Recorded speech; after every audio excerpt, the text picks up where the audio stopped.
Back. Let me go get my drink. And I'll be right back. Anyone else been playing that Mass Effect? I haven't, collection? but I've heard the lighting is. It's, you know how in Master Chief Collection the lighting in one of the Halo 4 levels is just completely gone. It's just the flats. Yeah, I think that's intended. Oh no, it's not meant. Oh no, it's not meant to be. Shit! I didn't know that. They removed like the lighting. Like it's just like the rendered surfaces. There's no like lighting or anything. Hang on, let me see if I can find it. When I first played that, I thought that's just what it was like. Howdy. Hello. My frittata just got finished, so we good. Good. Thank God. I was just wondering what we would do without a frittata. You always gotta have Honestly. one frittata. It's Junie's turn this week to have a Hell frittata. yeah. It's like a class pet. Honestly, I'm here for it. I There love you go. frittatas. It's the first one I've ever made on my own, and I don't think it's raw, so we're good. I've heard it can be difficult. I've made frittata before, like years ago, and I think it was like it kind of came out okay. I kind of burnt a little bit of the bottom, Oh. but Well, I stuck it in the oven like an hour ago, and Oh, I'm only okay. just taking it out now. And okay. I think it's done. Alex, Right. or was it Alex who was talking about Halo? Is this a fucking mistake? Is this a fucking intentional fix to That was you? Rick. I mean, you never know. I can see either one. Like the first one looks fine to me. No, that's, Yeah, I like that. But the first one is Nope. from like the Xbox 360 release. The second one's from MCC, which hasn't been fixed See, yet. Yeah, the first one looks like they just But jumped I up the feel like color lighting grading on it. Something There's definitely fierce. a problem with the lighting on the bottom one. Yeah, there's no dynamic lighting or anything on the bottom one at all. It's just like, well, there's It's some, just but it's just the flat renders. Yeah, the characters have pretty it. much. The character models have it, but all the environments All back- looks like it's nope. messed up. Yep. Okay, I see what you mean there. But yeah, I haven't in Mass Effect Legendary. I haven't had any issues like that. I have some friends. I think they were playing Mass Effect 2, and they were like, "Oh God, what's wrong with the cutscenes? Like, I can see eyes in the hologram." Listen, it was like that back then. If they don't, they just don't remember. Here's the There you go. thing: if Mass Effect Legendary doesn't fix the ending for 3, then No, who cares? the ending's fine. Okay, Which- Mike, I don't think you realize how much they'd have to change of the game to. I know. Which You'd have which to one add of a few which scenes in. which one of those is supposed to look better? All of them. The It's top supposed to one. all look better. Well, the bottom one, the lighting's broken. There's no shadows. They on haven't the- fixed the lighting yet. So the top one is the one that they fixed. No, this is Top the one this is the original Xbox 360 render. The top one is what it's supposed to look like. The bottom one is occasionally you run into this, and it's like, Maybe this isn't supposed to be here. All right. Well, let's go ahead and get started. Let's not waste a moment's time. All right. you Let's spent get 3 minutes let's- getting a drink. Let's get started. Right off the bat, we did do some things wrong, and I'm gonna cover those. After the book is kind of unclear about it, but one of the things that the book does say is that luck can't be used for to improve damage. Oh, okay. And so after reading that, and after looking online and a few different message boards and how like other people handle it, from here on out, you can't buy a critical and do like impale it, or you can't buy an extreme You Six can't roll, add that 20 makes sense. damage. and then have it do extreme That does damage. make sense because It was a little Uh, broken. Yeah, I got a little wheels off, didn't it? I don't remember. Was that a problem that was that a thing that we've done before? Or? we gunned down the goat man in 2 turns. Oh, I mean, somebody hit the goat man for like 24 points. I think it was Father Dan. I think Yeah, that was me. That was His was legitimate, though. Yeah, his was legit though. And then some. Saris I think bought a crit. No, JJ, I think. I after bought a that. Was it crit. JJ? I Yeah, it bought was a crit. JJ. I had I like bought a crit against Mary Alice, but he finished him off with the right. buy-in crit. I ran with the dog. So going forward, and here's the thing, like that can come into play. You're like, well, in what situation then would I ever buy an extreme success? An extreme success is what you need at extreme range for the weapon. yeah. Which makes sense. Yeah. And the rules even state like if you're using a rifle at the furthest the rifle can go, it can't do the impaling damage. It can just do its normal damage if you hit. makes sense. So because of that, you can buy an extra success and get that extreme. You just can't do the impaling damage with it. Okay, all so let's right, go back so- and fight the goat man again. No, we're not going to go back and fight the goat man again. I mean, The whole thing. The second Um, goat man appears. George doesn't feel like either A, wasting his time, or B, making us suffer. Are y'all streaming this, by the way? George Junie, is are you? always I am. here. Junie, are you streaming this? I'm not, no. Okay, hang on. Let me put this in the stream thing. My frittata just got out of the oven. I'm not streaming.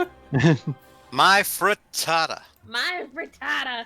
Hang on, put that in the. You put didn't that have in, like a webcam put- pointed at the oven, Yeah, we so were talking everyone could about- live stream watch the frittata. She does cooking streams. Mhm. Oh, Junie's gonna be playing Star Trek with me now. I am. Oh. I I'm might- excited. Yeah. I might be. That's a big maybe because I've got an interview for a job and I don't know what my hour is gonna look like. So Yeah. All right. So, all right. What else did we do wrong? Oh, one thing that we didn't do wrong, but one thing that is important to note. So all four of you made sanity checks against the Goat Man to varying degrees. Yes. I think all of us made it though. I don't think I made it. Two of you were not in. No, there's a couple of you that failed, but you had different degrees. Like one of you failed and only had to roll a 1d3, and the other one failed and had to roll a 1d6. Yeah. Um, Neil failed. I took 4 sanity. Somebody, I think it was Neil, got like a regular success and not a hard success, or a critical success like Shen and JJ did. Shen got a hard. Oh no, Got a regular, and I got a critical. Guy failed and Father got a regular success. That's what it was. Yeah. All right, so Eleanor and Catherine still have the option, should they choose it, of being non-believers. They have not confronted it directly, the Cthulhu mythos, and as such, they can still choose to, at least for a little while longer, be blissfully ignorant and try to pretend it's something else. This is important because it starts getting into the Cthulhu mythos rating, and since and that may be affecting at least one of you before next session. I'll explain that in a little bit. So Eleanor and Catherine can still have the option of being non-believers, and anything that they read about the mythos or they hear about the mythos. Now, if they read a tome, they're still gonna lose max sanity points, but it won't trigger a bout of madness or anything. Their Cthulhu mythos rating will go up, but then the first time they themselves are in a place where they have to roll sanity on seeing some kind of Cthulhu's monster, then that Cthulhu mythos rating kicks in for them, if they have any. Like, let's say they have 5, right, after reading a book or something like that. Okay, you got 5 now. Bam, you have the option still of not believing it or not, because all you've done is read a book. Bam, now you see it for real. Oh shit be cray. At that point, you lose all 5 of those mythos rating points. Off your sanity. Do we write that down or somewhere like that in our? We have those points or something. That'll be yeah. We'll go over it whenever it happens. Like I said, it's not going to happen tonight. Okay, sounds good. Also, after we're done tonight, when our play session is just going to be wrapping shit up. Maybe talking to a couple of other contacts, making sure you've done the good deed. Now you're just kind of putting a ribbon on it and making sure none of you go to fucking jail. Yes, I would like that. Yeah. Because suddenly you don't have a goat man anymore. Now you've got 2 normal looking people. One of them butt ass naked, the other one with a half her brain missing. Oh, Right. and also I think the cops were pretty sus on us. I know I'm using Amugus language, so but the cops weren't exactly pretty happy with us. I think. Now It was JJ's cops friend who was like, okay, you got 24 hours, wrap this shit up, let's go. 24 hours. Yep. Yeah, but I mean JJ's friend, who is Merv, Merv Edwards, may have a different, now that this thing's technically over and you guys got a reason, the police department, we'll deal with that in roleplay. I'm not gonna explain all that. We'll deal with that in roleplay. But after we're done tonight, everybody's gonna get a chance to roll skill improvements. Hell yeah. Hell yeah. And then before we play, here's the thing: we've been doing luck rolls wrong as well. Not in the actual gameplay, but in the actual replenishment. So when I read the book, I thought it was supposed to be that you get to roll 1d10 after you finish a scenario. which is this whole thing, which would be tonight. No, it's after each session. Oh. Oh. So we have a lot of so luck points to give out. So all of Thank all of, God. yeah. So the first thing we're gonna do is, and hopefully everybody's in the game. I think you should all be. Yes. We're gonna go one at a time. Alex, you're gonna go first. I need that. No. Hang on. Oh, You sorry. didn't let me finish. Sorry. We did 3 sessions total. After each session, you roll 1d10. So we've done 3 total. So roll another 2d10, You got it. and then we'll roll it. Goodness. And then we'll roll it again after tonight's session is done. So you gain 18 luck. There we go. I'm up You to had like 19 what 2 luck. luck last Okay. time, or did you use it all? Yeah, he has like 2 or 1 point of luck. I had 1. I literally used like a single point of luck to get that brutal. That critical. last critical success, right? Okay. Yeah. Now let's do Kelsey since she's right there with you. Okay. First you use none. Okay. Here, we'll do it for Catherine. Here, hit the. Whoa, enter. whoa, whoa! Hang on. Did you not use any luck? Oh, use none. She hasn't used any. Okay. She hasn't gotten to roll that much. If you haven't used luck, then you don't get to replenish it. Cool. Oh, Your well, luck your luck rating doesn't keep increasing. She tried to roll luck to do the Oh, do you have to use it or do you have to roll it? You have to use it. Okay, I don't think you've used it before. Cause This is basically like a short rest for your luck. Yeah, you Hmm. have you have a 60. That seems like a perfect number. So all right, Okay. sounds good. Round, so I'm gonna be like, Oh shoot! Sorry, I didn't mean to do that. Okay. All right. So next person, let's go to Shen. Shen, roll a 3d10, and this can't go back over your luck maximum. Remember, Mine was pretty high though, so whatever your maximum was, this can't go over it. 21. Yeah, I think I had like 65 to begin with, so I'm good. Eleanor, roll 3d10. I'm trying to find what my luck maximum was. Sorry. It should be on there. No, Hang it's on. just 35. No, unfortunately, it doesn't tell you. It just you Oh, have a shit. current luck score, you don't have a maximum. I remember mine because I rolled really high. I do. I remember mine too. So I remember I Yeah. rolled pretty low, but I think I didn't use that much luck, so I'm not sure. Okay, Scroll I'm up. all right. Yeah, No, we're not scroll going up. to scroll up. Everybody, Can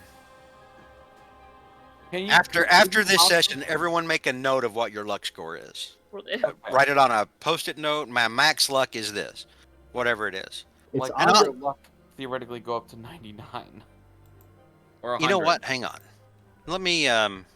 It's weird that you have a maximum if they don't give you a place to keep it. Well, Because Sanity has a thing like that. Yeah, it's Yeah. this. Mhm. I do enjoy this system. Just gotta figure out the kinks. hang on. Let me go back and look. I may be getting this wrong. Hang on. I want to make sure I get this right. I think it would work if like you took. Hold on. Oh, Let's get sorry. Lovecraft online. Because I mean, yeah. Oh no. Okay. We're doing it wrong again. I fucked up. It's okay. All right. So Alex and Shin, remove whatever you guys had added. Oh, all Back right. to 1. All right. After Easy this come, is easy go. the actual ruling. Okay. Yes.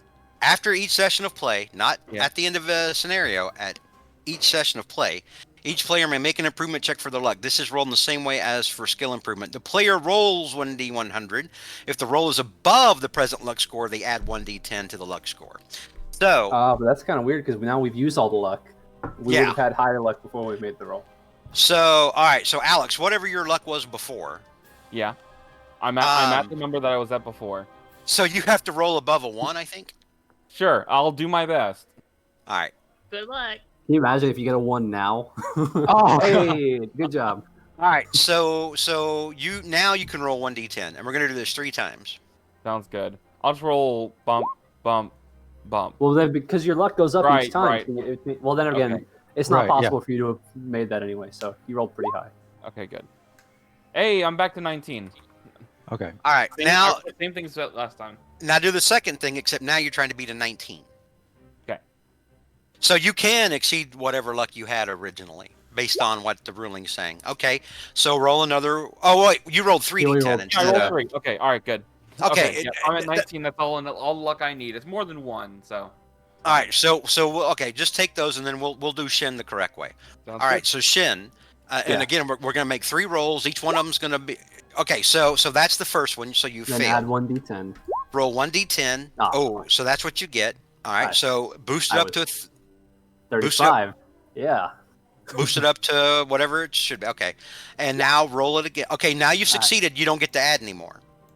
Okay. But since we did 3 sessions, roll again. Hopefully you'll fail. Okay, you failed, so roll another 1d10. All right, so you add another 6. Well, it could be worse. All right. Now let's do Junie. Junie, are you there? Alright. All Yeah, right. I'm here. So Junie, you're going to do a luck roll. Alright. All right. So now roll 1d10.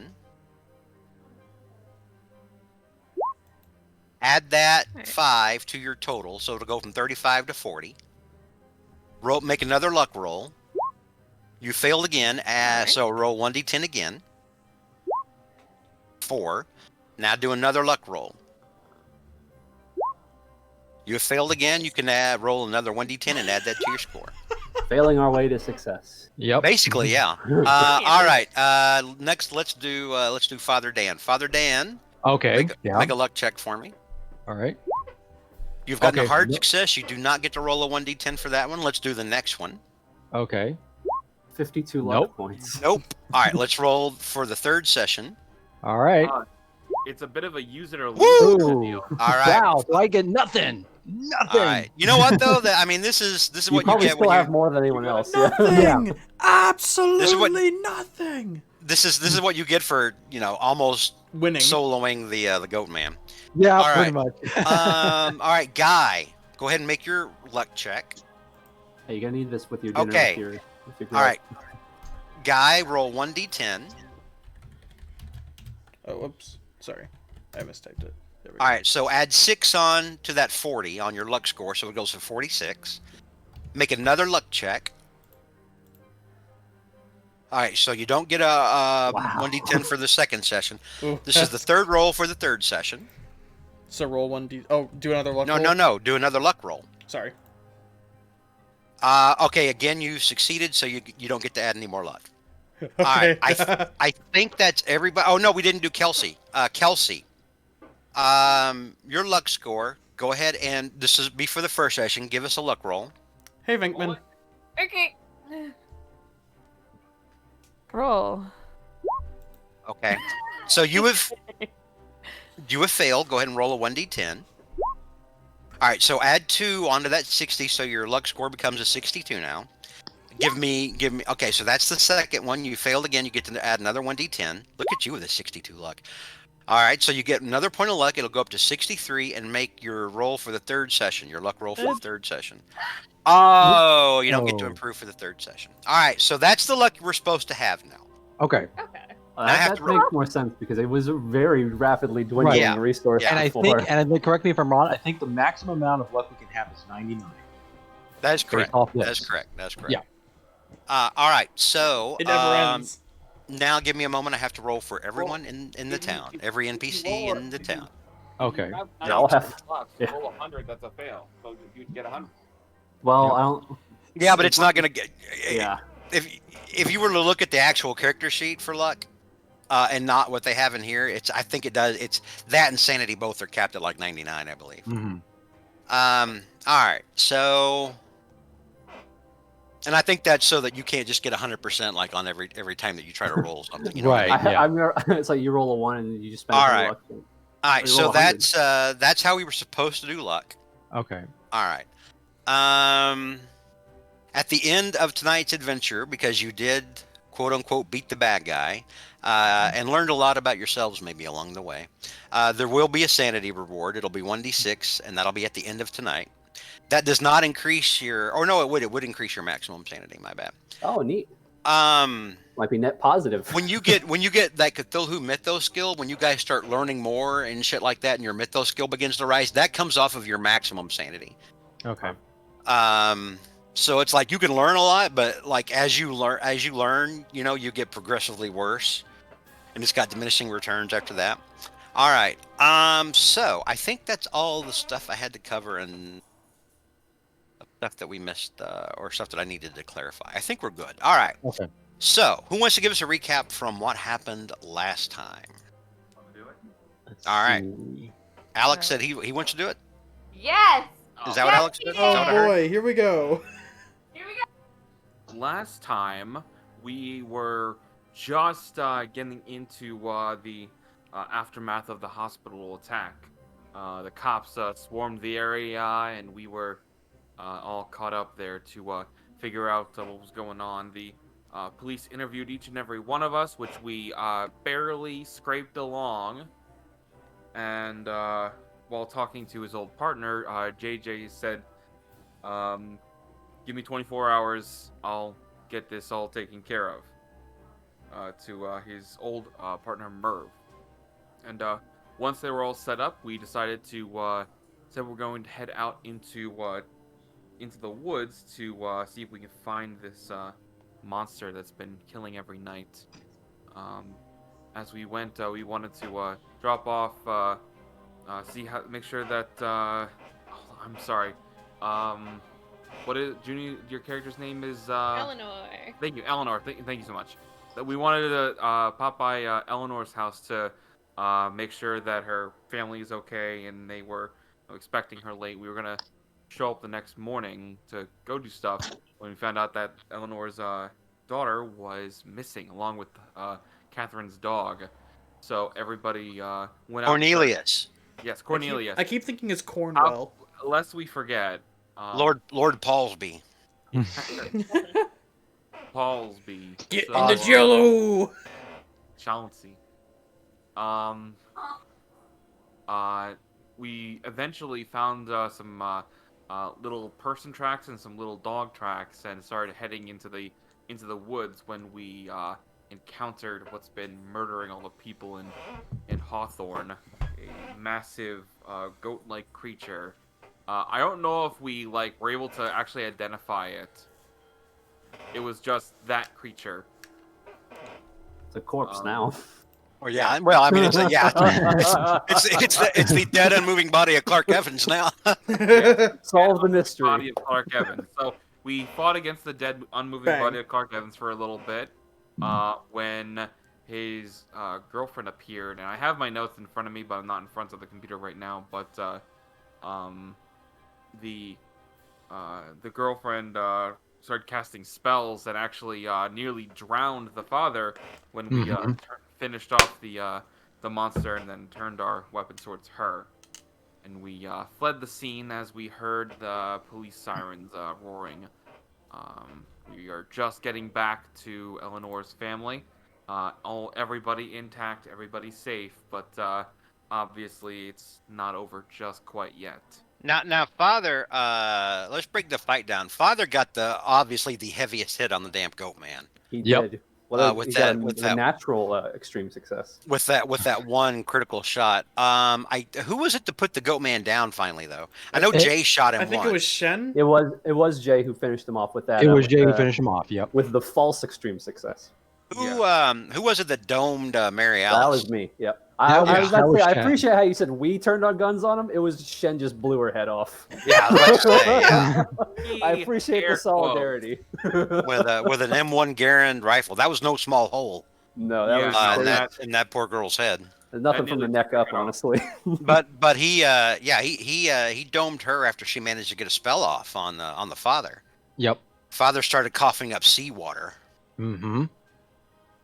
Yeah, that was pretty crazy. But he got I better. actually got a spell off. That was a lot of fun.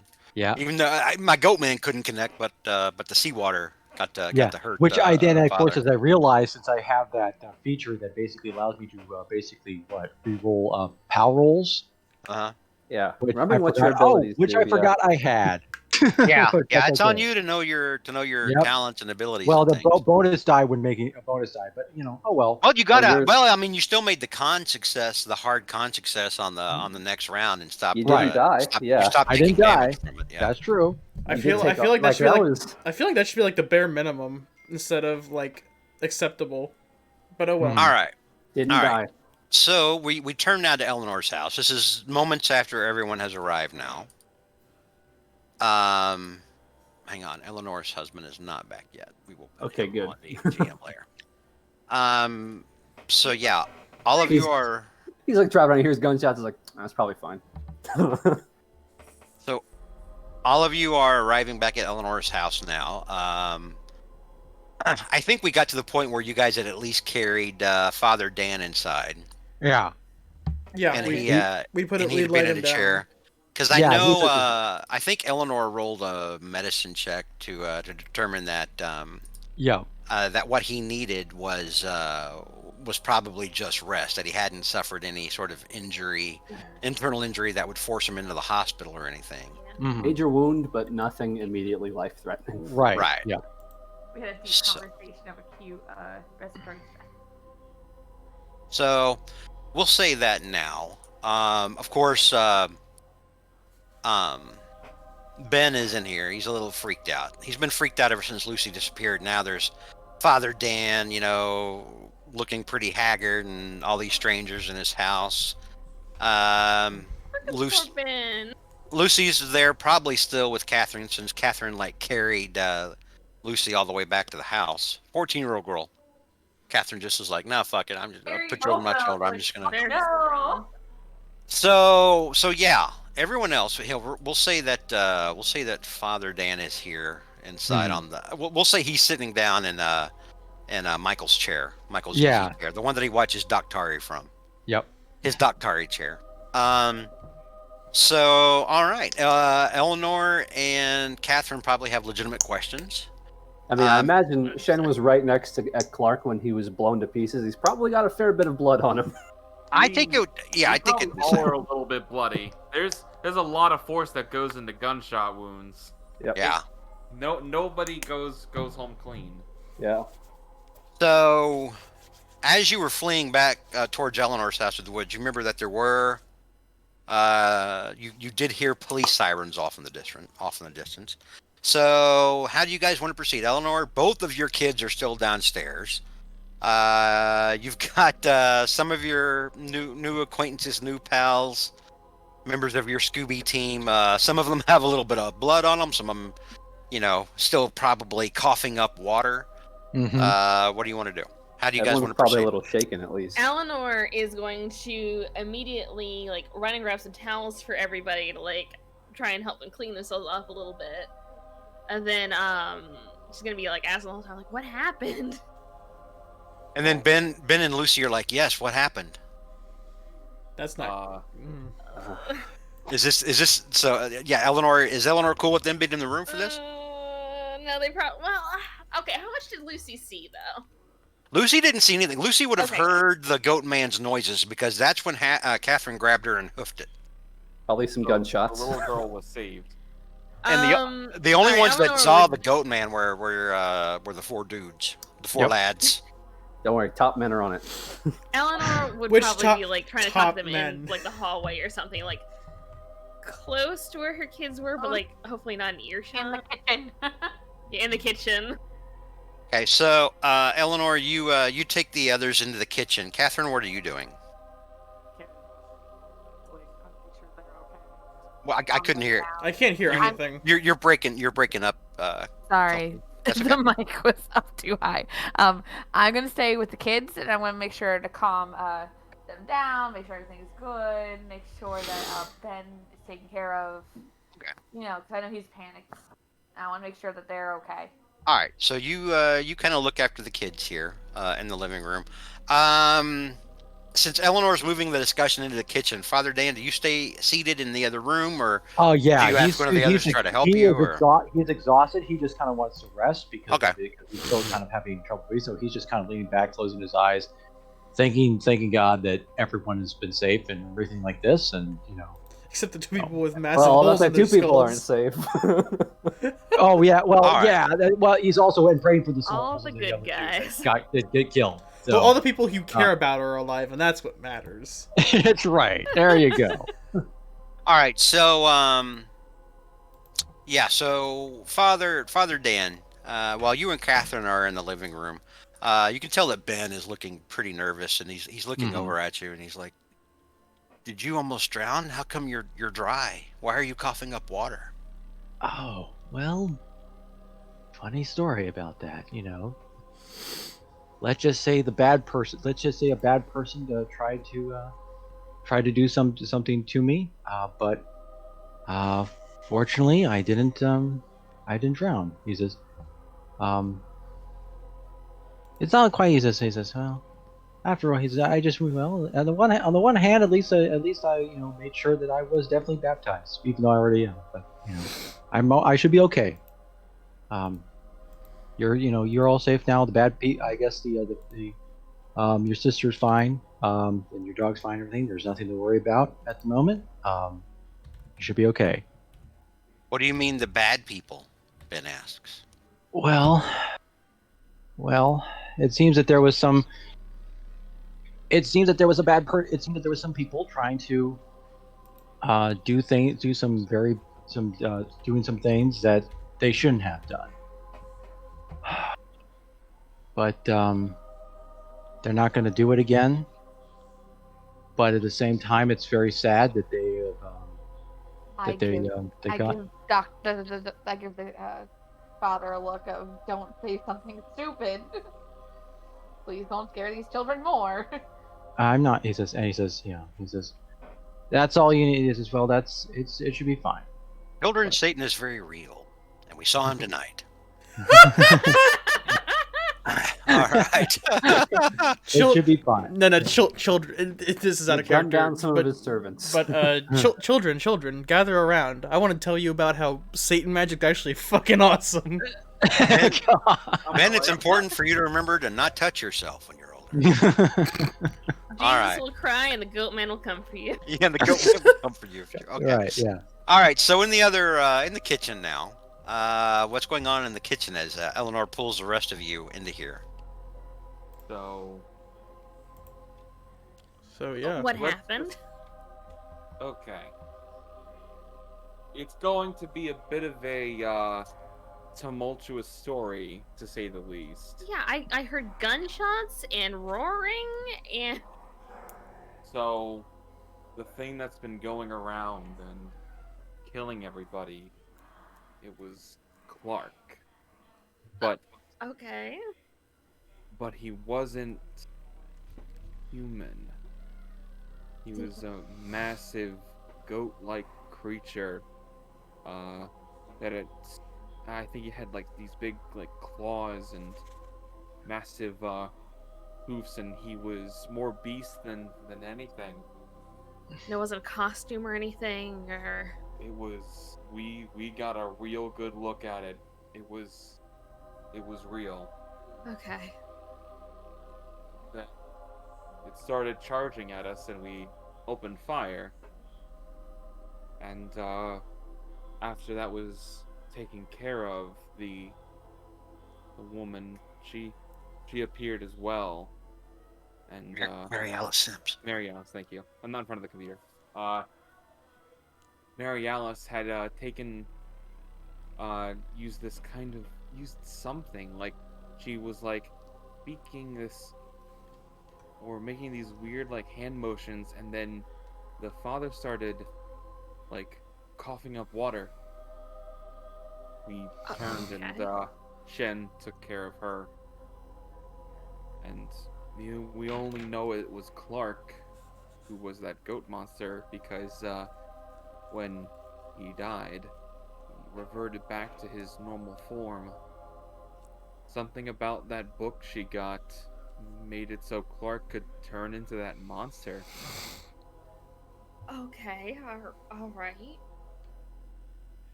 So, there's 2 dead college kids in the forest right now who were behind all of this. All right. Which begs the question, everybody.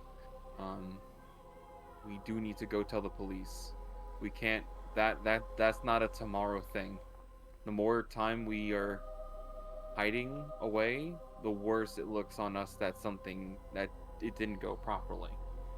One thing, real quick. One thing, Jay, as you're talking about, the need to, alert the authorities as to what happened. The investigator in you is also probably trying to think, there's what we're going to tell them, right? I mean, there's what, but there's also the matter for you all to get exactly what really happened down in your heads for yourselves. Like connect the dots, try to figure out, what exactly went down. So what must have happened. I believe that they, because Clark had that like bad knee, but when he like charged at us, I didn't see a limp or anything. Something about what they were doing, this transformation, might have been to help fix that knee. But obviously, it wasn't so easily that. Clearly, he got quite a bit more. Yeah, Clark was We hit him half a He- dozen times before he went down. he was a monster. He wasn't human at all. He didn't say anything. He only just roared and attacked like a wild animal. It was the And stuff Chen of light a cigarette to just kind of calm his nerves. Yeah. So there, but the thing is that we have maybe what they were doing to what they were using and all that such, but like there's still like the question of like where did they do this? And there's other questions of like how exactly it all went. Like, It's where, a little hard to no one- swallow that no one- apparently people are running around doing actual magic. But yeah, if Shen had something stronger, he'd definitely be taking that right now. Yeah, But alas. I definitely think we should go to that bookstore again and Still that really form. lay into that woman. Because So do you guys think you have enough now pieced together in your head as to, like what it was that exactly went down? yeah, a little Yeah, bit, I but feel we should like I don't know. I don't really see where they did all this. There might be more books. There might be more information. There might be other people involved. No, Well- we definitely need to keep looking into it. It probably happened out by we the know- woods. I think we were on the right track before. We know that Eli and the other kids, I think there were other kids that they went overseas with, right? So they were involved, but they're all dead. No. so- The only one that went overseas was Mary Alice. Yeah, the Yeah. three were Oh, Duncan, yeah. Sally, and Ted. The other three were just, college, They college were- kids. Gregson Kids said they doing were this- all killed. Yeah, I think they're Yeah, doing some Eli said they were all dead. And so you know that some of the investigation notes that you guys took, or some of the information you learned at the library, for example, Mhm. you learned about things about the milk of Nagurath, Yeah. and that there was at least one cult over in England that worshipped her, and Mary Alice connected with those people at some point. You know that the other students, Duncan and Sally and the others, according to Eli, were Yeah. were dead. So if I've got this straight, Miss Mary Alice, she learned something overseas. She used this book, and she sacrificed those other kids, probably out by the woods to the west. And she did this. Clark. Well, if that milk is like a potion, we should make sure that there's no more of that. And were the other kids' bodies ever found? Not so Yeah. far, no. I'm sure their families would want to know what happened. Yeah, we should definitely see if we could find that. But, about the cops. So I know Merv, and now that there is a culprit and some witnesses, most likely everything will be swept under the rug. But we do need to tell them what happened. So let's go over it one more time, okay, everybody? Okay. We were Exactly. looking- How much are we going to tell them? This is what we're gonna tell 'em. We were looking for Eleanor's dog, and we've heard about all the murders and everything going on recently. So we went out armed, and while out in the forest, we were attacked by Clark. He just They're going to came see at we us, shot him like started- half a dozen times. And as you're saying that, Jay, you recall now that, having been a cop yourself, you're going to, tell Merv this. We got attacked by Clark, out in, and Clark doesn't have any kind of obvious weapons on him. Maybe he was like, let's say, He was naked. And also Mary Alice wasn't armed either. he hadn't. So let's see. Maybe he had like a wild look at him and like was like maybe he was Maybe he was rabid. Maybe he's on drugs. That's You what I was rabbit! thinking. God damn. Rabbit. Oh, God. He Yeah, hated babies. Well, technically, He was ranting about how much he hated water and he was shaking violently. His eyes. I hate Oh water. God, his eyes. He was cross-eyed. All right. Foaming at So, the mouth. so Clark is crazy and charged So, at us. yeah, let's say he was on like the Chinese smack or something like. They won't believe that. Eleanor, you were a nurse. Is there anything like that would be telling of someone who was like, who's taking way too much and like just going on a rage? It depends on what he was taking. Elevated heart rate. It could just be something new. Could be. And Eleanor, while they're asking you this, I'll give this to you as a freebie just because, we're tying everything together. You would know that whatever you say about, or whatever they're going to say about Clark is going to be matched up against toxicology. Mm-hmm. Yeah. Yeah. We honestly could just say that we didn't know what he was on, but he obviously wasn't in the right mindset. It could have been he'd been. Yeah. His head was messed up by exposure. He was out in the woods, naked. There you go. If he was out there for an extended period, then he might have gone. Oxygen exposure. Wow. Yeah. Real way to go. Like. So he charged us. We Like H2O poisoning.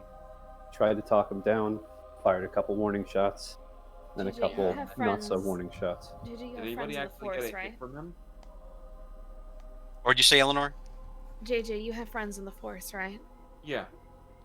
I think the best thing to do is maybe to talk directly to whoever Yeah, your no, friend I'm- is, and maybe he can help you come up Yeah. with some story with us. It's Yeah, dangerous. You're I- putting your friend in a dangerous position if you do that. Not to Yeah. mention, we're assuming that he'll vouch for any of us, even you. Why we gotta keep the specifics of all this to us, our little book club here. There's also the matter of Mary Alice. Mm-hmm. Mary Alice. I'll be no matter honest, what, I mean, 2 college students are dead in the woods right now, and More you than all are that. connected. I'll tell you what I saw. I saw Mary Alice come out. She was talking to Dan. I relaxed for a moment. He was trying to talk her down, then she said something. I thought she held out her arm. I thought maybe she threw some kind of poison at him because he doubled over coughing. Yeah. Mm-hmm. Could say she was speaking in tongues, speaking backwards. Could also say that they were doing something cult related. Yeah. I guess that would be believable. Doing weird rituals out in the woods. And we stumbled upon it, and they, But I don't want to say The key- panic, but But the key to this is saying as little as possible to the cops. I'm gonna go talk to Murph for this, and hopefully he won't need any statements or anything. He can just use my statements and be good. But obviously we have to be ready for everything. So, like I said, there was no monster. There were no magic or spells or anything. Just 2 college kids out of their mind going around killing people. Should we tell them about this place out in the woods to the west of town by this farm? If they find the bodies of those kids, that'll kind of back up our story. That information came from Guy, talking with his pupil. Guy, are you Gregson. all right with saying that? That might needs a statement out of you. After talking to him, because we could then word it that he was that your pupil was a little like escapee, and they were all a bunch of cult fanatics. That's probably why Clark Evans killed him. Yeah, it explains a lot, and it would make our job a little easier of why they're attacking us. Mm-hmm. I think they figured out we were looking for him. Is that why he was so close? Yeah. What do you think, Guy? Are you all right? You might need to make a statement then if it's coming from your words. hang on, sorry, I've actually got something in my eye in real life, and oh god. It's okay. It's fun watching him They got him. Yeah, rub his eyes on cam right now. They got Neil. Yeah, Shen will. He's been shoved to Nagurath. Yep, they got him. But yeah, Shen Pockets. will give his Somebody him rifle with pockets, San. Yep. The ultimate reversal. Uno reverso. Okay, so yeah, guy will get up and say, I was coming with you guys to get Cornelius, and we found Mary Alice and Clark. They weren't in the right state of they didn't look good, and something happened. It all happened so fast.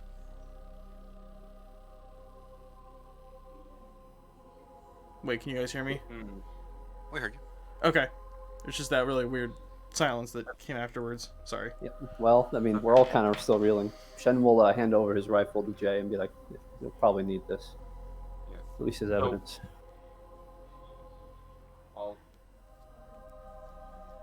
We'll bring along that and everything.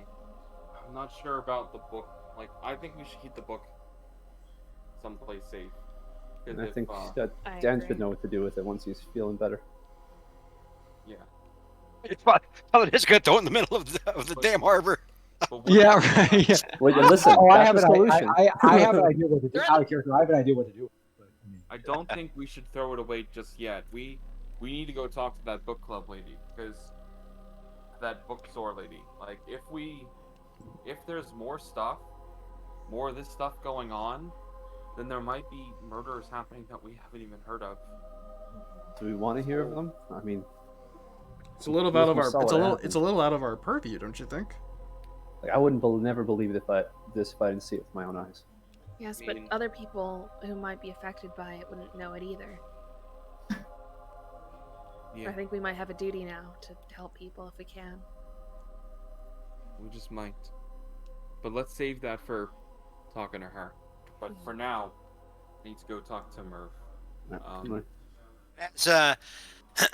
As JJ says that, you hear a car pull up into the driveway. Headlights, kind of reflect out of the front windows there. Catherine and Father Dan, and Michael gets back. He comes. He opens the door very quickly, rushes in. He's like, "Eleanor, Lucy, Eleanor's gonna rush to meet him. She's back. It's all right. she's back. Where is she?" And he heads into the living room. He looks at Lucy. Goes, "The hell have you been? It's You know how not her scared we fault. were? It's not her fault. Well, whose fault is it? That damn I'm- dog?" She chased after the dog, but the dog was scared by something else in the wood. Why do we even have the dog here in the first place? The children like the dog. The children like the dog, and one of them runs off. We don't even know where the hell she is. And he looks at Lucy now, and he points at her, and goes, "You don't know how bad you scared me. This isn't over. We're going to talk about punishment tomorrow. It's not her fault. But she's fine. Eleanor, Safe. let me do what I got to do. All right."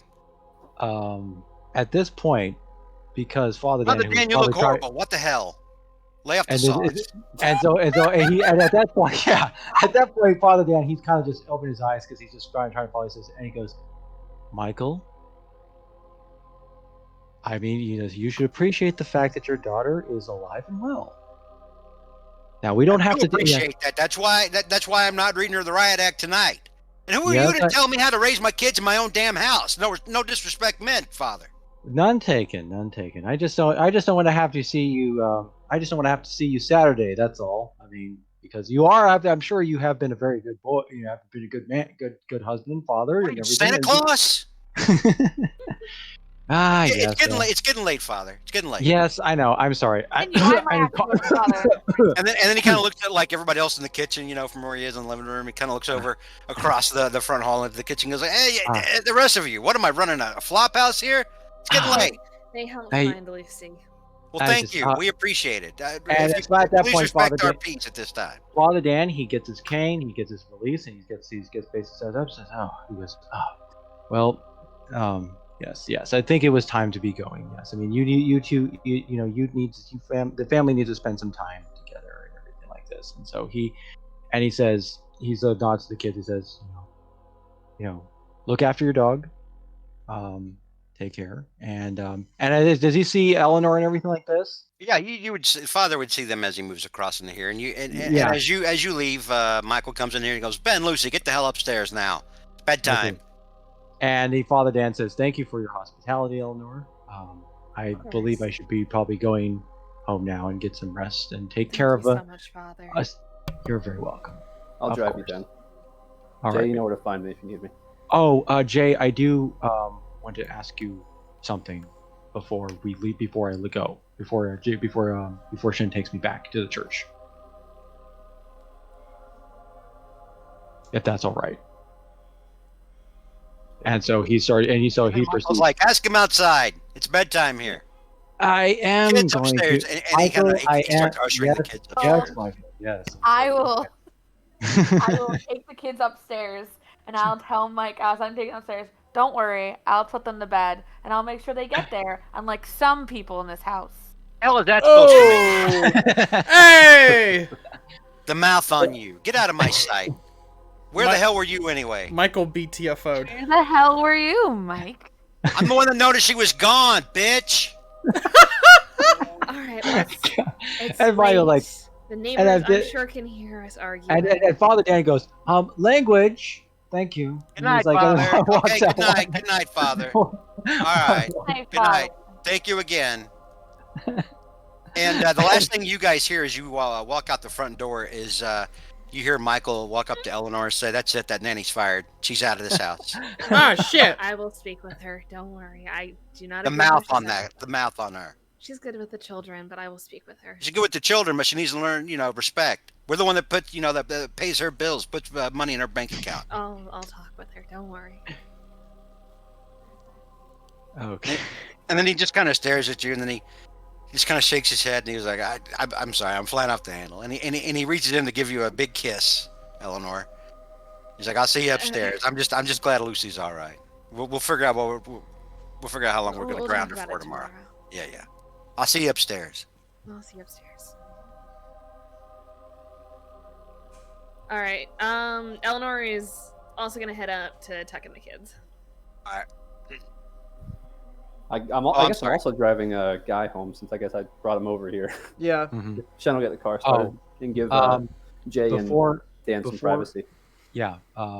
Okay. Before, as he goes to Jay, he goes, you have a friend on the force, right? That someone that fellow that was the detective. Yeah. The other, I'm yeah. gonna go talk to him now. How well do you trust him? About Is as he much good- about as much as I can anyone on the force. Okay. If you need any help explaining what happened, and Father Dan, he reaches into his coat and he takes out Mary Alice's diary that he still had in his possession.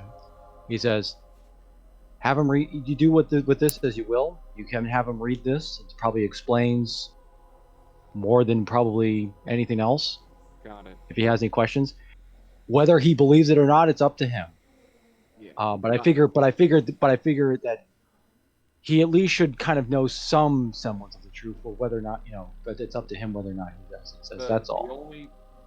The only truth I think I'm safe in saying is that they were doing some culty ritual stuff. Yeah, that's what the diary contains.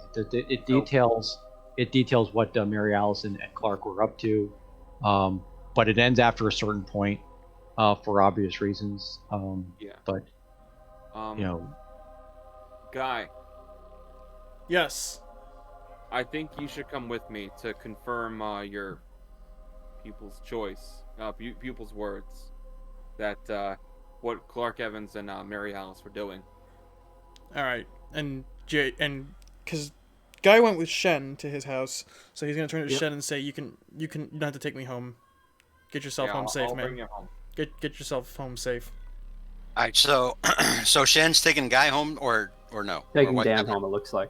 All right, Yes, so yeah. Shen's taking Yeah. Dan home. Okay. Yep. All right. So Father Dan has given Mary Alice's diary over to Jay, and then he's gonna go off with Shen, right? Yep. All right. Guy and JJ, I guess, are going off. I guess JJ's gonna drop Guy off. Yeah, I'll drop him off after we go talk to him. Yeah, we're gonna go find Merv, and then he's gonna drop me off at home. All right. Been a hard couple of days for you, um, guy. Been a tough one for Guy. Yeah, I remember you got at least you got that baby if she's still at the house, you can make it And up to your girl. I kept thinking the entire time back to, after Guy saw Eli torn to pieces inside the college infirmary, how all I could think about was he just wanted to get back to Eleanor. If You he mean could just get back Catherine? to Eleanor, or not Eleanor, yeah, pardon me, Catherine, Wow. or Eleanor, Oh, sure, Eleanor. Ooh, ooh. that's No, it. get Now- back to- Now that's get what back I. to Catherine. Now that's what I Yeah, call edgy. if we could just get back to Catherine, then how that last phone call went when you called her from the college, and She's like, yeah, So- don't expect you to be here. Bye. so Keeper. yeah. Is there any as we're as Jay is as Shen is driving me back? Is there anything that Father can remember about any possible way to kind of protect like what kind of like did he have anything that like what kind of like was there anything that kind of that would you know about like okay like if they found like any kind of grimoire or anything like this like what was there some practices to do to basically kind of protect it or keep it secure? Oh or anything no, like that? no. There's nothing like that. I mean, as far as being Catholic goes, sure. Yeah. I don't know, a certain amount of Hail Marys, whatever. He's got I an don't know, idea. He has an idea. He's just like I just didn't know if it just wasn't really sure. But okay, that's fine. But yeah, but he does have an I'll tell you what. Give me an occult check. okay. Very good. Let's see what I can do. Let's see. Oh wow. Hey. Okay. You recall like having because as a priest maybe you've been interested in things like witchcraft and throughout the ages and everything like that just as a curiosity point, Right. Or to but we'll study say- like how to combat it or something like that. yeah, but we'll say that you've read a lot of things. That for example back in the old days like back in the 1700s and 1800s people used to put specific wards. They used to like paint these like big circles with what they thought were like protective imagery, iconography onto like the sides of barns and their houses and things to keep out witches. That there's certain things from folklore. I mean, all the way from hanging garlic by the front door to to painting stuff on your barn, etc. Like putting salt in front of your door to stop ghosts, Right, for yeah. example. But I mean, so about these things, but at the same time, nothing ever said, "Oh, hey, by the way, here's how you stop Shub-Niggurath or a goat man's." Okay. Yeah. Or anything like But that. but he has an idea. But he's kind of an idea, and so as he's driving along, he says, "Shen, do you know where we could get a lot? Can we get some salt?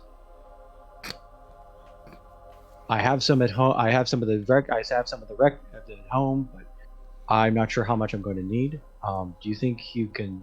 Do you think your friend from the Chinese restaurant has some? Probably, but I don't know if they're still open. It's pretty late. We'll bring. Okay. Well, I'll tell you what. Go by tomorrow. Get about a sack of it. Stuff. If you can. I may have some salt at home. I may have some salt at home and everything, but just go by. Some extra will probably be necessary. All right, consider it done. Okay. Yeah. All right. So yeah, that's about it. And he says, "Oh, yeah, tell me when we get back to the church. I'm gonna rest a little bit." So, all right. I'm glad you're all right then. You too. Although it was a shame shame that they died. I wish Did I there do was the some right other thing? way. What? Did I do the right thing there? I mean, there were enough of us. We could have overpowered her, right? Well, think about it this way. When you were in Nam, right? Yeah, not too long ago. You had to save the lives of fellow soldiers, I'm sure. We tried to, yeah. Well, sometimes, I mean, we can't. I mean, sometimes, as long as you, the thing is, as long as you do regret, as long as you regret the act. I mean, as long as you were acting in self-defense, and you're not going to be. I think any normal, any court, both and especially the higher one, will will not look unkindly on that. But but well, it's sort of unfortunate that they felt like they had to that those two felt that they had to take the route that they did. A lot of people have died in the last couple days. Indeed. All right, so we're gonna cut there as Shen and Father Dan get into their car so that Shen can take him home and then go home himself. Mm-hmm. We're gonna cut back over to Guy's house as JJ pulls up in the guy's that's good. driveway. The dog is I nice get and some warm. popcorn. Hang on. Oh, poor guy. Just the dog. At least you didn't take the dog. Yeah, hold on, they're no And longer then on the car. the dog like bites off its own collar and just runs away. Yeah, that's it. Peace. The bitch left me. All right, Both of them. so JJ and Guy, you pull up in JJ's car. The lights are off inside the house. As JJ's headlights, pull into the driveway, you see a bandit who's just laying down in front of the windows. Doesn't even bother to get up and start barking, almost like he's kind of sad. He just sort of lays there in front of the front windows, raises his head up a little bit, and then rests them back on his doggy arms as he lays down. Hi, Bandit. I'll hang out here till you get in. Honk a couple of times might make him feel better. All right, Guy. Did I pretend to be a mailman? No. Guy, you're still in JJ's car. What do you want to do? I'm gonna get out of the car. I'm gonna Okay. walk in front of it, and I'm gonna walk to the side of it, and I'm gonna shake JJ's hand and say thanks. Yeah. We'll get through all of this. If the police come by tomorrow, just like I said, just tell them what Eli said, and remember, they came at us, fighting and screaming, all that such weird words, yada yada, and we protected ourselves. Good? Right. Alright. Good luck, man. Guy gets up. Guy walks away from the car and goes into the house. Opens the door. Hi, Bandit. Bandit wags his tail a little bit, but gets up kind of slowly and kind of slumps over to you, and kind of puts his his wet nose against your hand and just kind of whimpers a little bit. Yeah. Me too. Aw. And as you walk into the house, you can see that the kitchen light is still on, and there's a note on the refrigerator, taped to the refrigerator, to the upper door of the fridge. Guy contemplates not reading it because he probably knows what it means. But he takes the bait and reads it anyways. He goes over to the refrigerator and reads it. And the note on the fridge says, "Guy, I love you. I'll be at my mother's. Call when I'm a priority." And it's just Catherine at the bottom. Aww. So, shit, are we doing Ghostbusters stuff or... Oh, crap. What is... Call that shit right now. Stop it! Call her out! A voice somewhere says in the ether to tells Guy what to do. So Guy goes to the phone All right. and he calls Catherine. Good Well, choice. I mean, Catherine. Like, what time is it? in the evening? Catherine. And then he waits for a minute and then he hangs it up and he's like, "I'll call in the morning." I'm about to say Catherine lives with you. So if you met, Where If you meant to say you were calling her at her mom's house. he just hears his own phone ring. Oh Yeah, shit! yeah. Get the busy signal. That's what happened back in the day when you try to call yourself. You get the busy signal. All right. Busy. All right. So yeah, you just sort of hang the phone up before anybody can answer, and then you just go on to bed alone. Jesus Christ! The way you said. Oh no. Thinking about Should have stayed on that phone. thinking about the only girl that you wanted to see after all the horror started, and how Guy may have lost her now. How you may be you may have lost a wife and your child before you even had a chance to meet your kid. And he looks at the phone again, and he calls Catherine's mother. All right. And so you call over to Catherine's mother's house, and you hear Catherine answer the phone, and then that's where we'll cut. Oh! As Guy has some splaining to do and maybe some introspection to see Nice. if That's the real, the real stakes are here. that's the Dying. cliffhanger. Yeah, like people dying, monsters attacking. No, This is where I'm invested in the story. I unironically think, just out of character, but I think Guy actually had one of the most dynamic character arcs in this mini shot. Yeah. Mm-hmm. So, Hi, I'm Bernie Sanders too. Oh fuck, my wife left me. Damn. all right. So we'll close out there on Guy, and we'll pipe our sad music down, and we'll go over to Wait, did the mother pick up though? No, no, it Catherine was did. Catherine. Catherine answered. Catherine Oh. answered. Yeah. That's why we're cutting away. We're giving them a little privacy. All right. So Jay, as you get home, Oh no. as you pull up into your driveway, there's a familiar car, that just a couple of days ago you were sort of thrust into, waiting out front of your house. Car you easily recognize. So you see Lupo and Sal up in the front, and you see a dark figure with black hair sitting in the back. You can't really make it out, but you know who it is. Yeah. Hey, my boy. Hey. So you you see them as you sitting in the car as you pull out front, and already Sal's rolling down his window to holler at you. I'll come to a stop next to the car, rolling down my window, say, fuck, what am I gonna say? I'm gonna say, And Sal looks at you and goes, get in the car, Jay. Oh shit. Drive off. Is he gonna die? Drive off. Into the driveway, or I guess to the sidewalk if I don't have a driveway. And, I don't think I do there.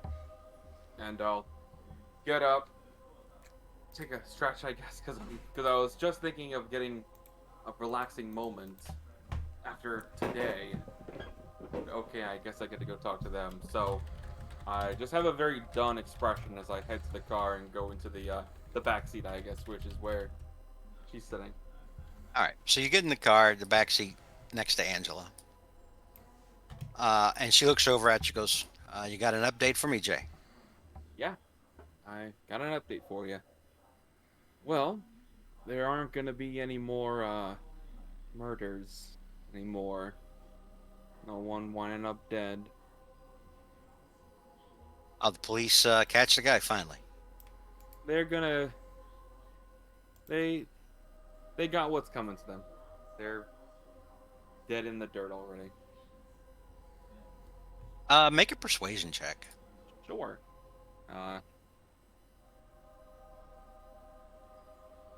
Top right. Yep. Oh. I don't no. got 64 luck. So you say, yeah, you know what, it's taken care of. And she kind of narrows her eyes and just goes, I didn't say I wanted a reassurance. I said, what happened? Well, when I was. Excuse me. Give me 1 second. You just. No. Alex has got to refill All right, his bullshit machine. There we go. Oh yeah, just revving it up. It takes a second to start. You gotta pump the gas a little bit to get it going. It's like your old gas powered weed whacker. Yeah, there you go. Gotta give it a little shake. So, all right. Well, what I can tell you is I got assaulted by 2 college kids today, out in the woods. Well, one of them was buck naked, and they didn't stop fighting until we put a few bullets in their heads. And as you say that, Sal kind of turns and goes, oh, butt naked. What the fuck? What the hell, Jay? I don't know what's some deal with their college kid ritual nonsense. Never got into that. What, like in the movies? Yeah, like in the fucking movies. What, they're out like fucking in the forest? I don't know. That kind of thing? And then they just, were they high? Were they on something, Jay? They started murdering people, so your guess is as good as mine. Fuck. Well, And This, you see him kind of make the sign of the cross, like a good Catholic does, like this feels like a Family Guy cutaway. good to hear that you- Anyways, I'll see, like these mob guys, they don't hate Jay. they don't, but They you know. don't. They don't hate Jay. Like Angela didn't hate Jay. Like, the only reason that he got punched is because he gave him lip when he was like, "Yo, you Right, need to come yeah. with us right now." That's the only reason they punched him. I Right. mean, they like Jay. Right, They yeah. like him enough, anyway. Yeah. They like him enough to not kill him. Yeah, Yes.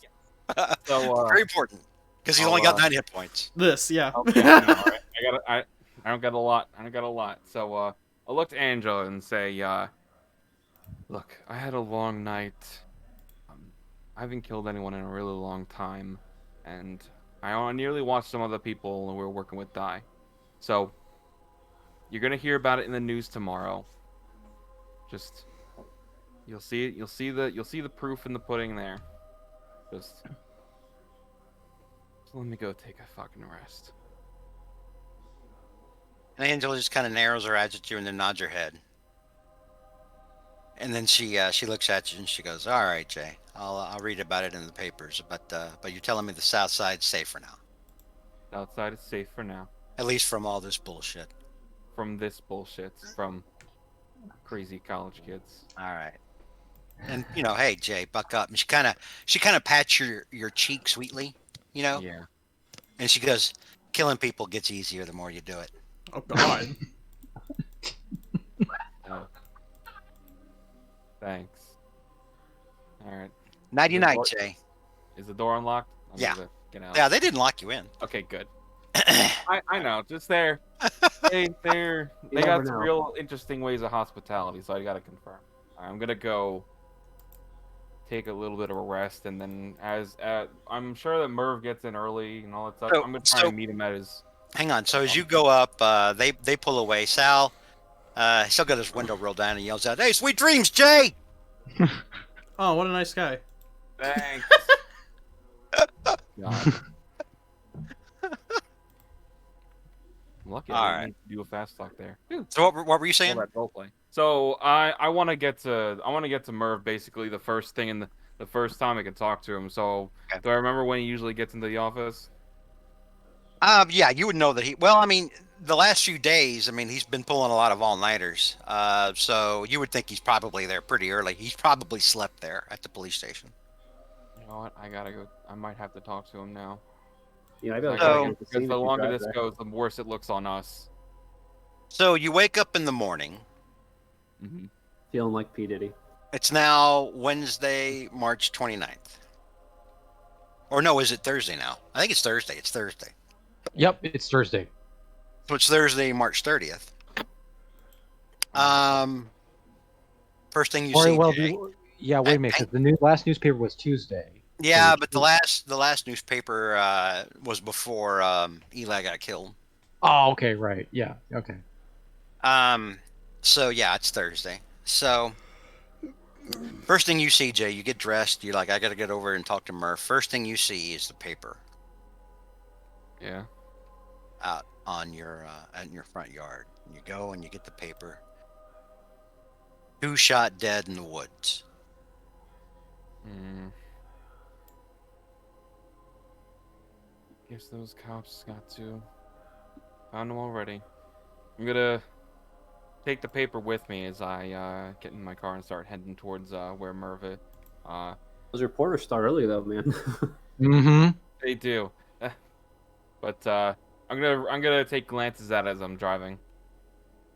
Oh God! Okay, give me a drive auto check. Oh shit! Texting, driving, At the stop signs. It's not illegal when you're at the stop sign, all right? It said driving. If you're not, if that's standing, that's completely different. I'm just fucking with you. Can you imagine we go through all that? He rolls like 100, flies, hits a stop sign, flies out the window, dies instantly. That'd be funny. It's another goat. No, that's what yeah, happened. after he runs into the goat and the goat just throws him. Yeet, Oh shit. dies. That would be funny. All right, so you get over to the police station.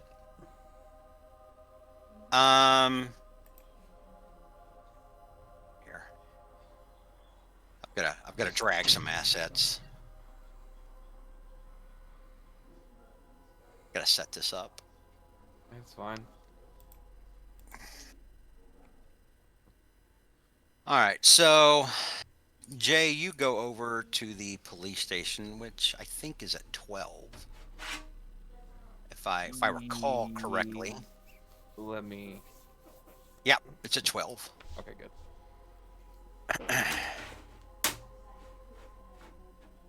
We'll make you a little bigger here. I don't actually have police station art. Hard enough to find things of That's fine. cops. All right. So you Gotta pull go. up to the police station. As you pull up to the police station outside, you see the mayor and his wife talking to the sheriff, Sheriff Winslow. All right. I'm going. They see you pull up, and Sheriff Winslow's still got that menacing smile on his face that probably everybody else in the town thinks is like pleasant, and he's a nice Yeah. guy, but you know that there's an actual kind of menace behind that smile. It's the politician smile. And as you pull up, he just sort of keeps smiling and just sort of nods his head at you, and I'll then he give a- and then he raises his hand up, like and does the two fingers under the eyes things, and then points at you, and then winks. Yeah. I'm just gonna ignore him. I'm gonna go see if I can go find Merv. Give me a listen check My as you're eyes are walking by. My eyes are going crazy. You all right, Neil? Yeah, I'm fine. Sorry, just the leftover from when I was putting towel in my eye. So All right, Jay. So I'll as be right you're back.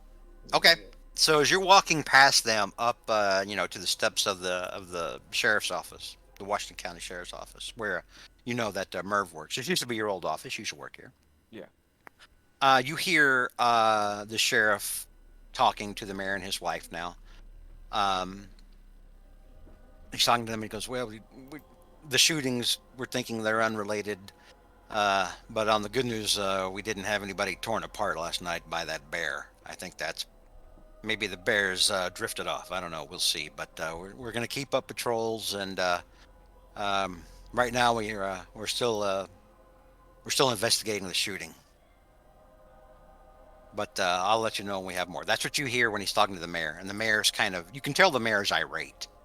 Right, like the mayor's like, this is too much batting for our town. Everything needs to go away, right? 4 or 5 murders now. Yeah. So that's what you hear when you're going into the police station, and you look up, you see Merv. Merv looks like he's probably like the only thing keeping him alive right now is probably coffee, right? Like he's got, like heavy dark circles under his eyes. His hair is disheveled. All of his clothes are wrinkled. He looks up and he goes, "Please tell me you got something. If you don't have something for me, I got to bring you in." That's why I'm here. I'm gonna sit down in front of him and say, all right. So it all started with Mr.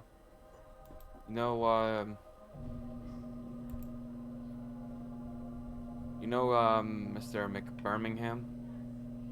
The architect that was there the night at the college. Yeah, with Yeah. he was with us. So he was talking with Eli, the kid in the hospital, and Eli turns He was out in the infirmary, actually. infirmary. Eli, as it turns out, seems to have gotten into a bit of a wrong crowd with these other college kids. I'm happy to bring Guy in to make a statement if need be, but let me just keep going with this. So Eli says they're out going into the woods and doing all these crazy cult stuff and I don't know what else out there, but something obviously went wrong with it.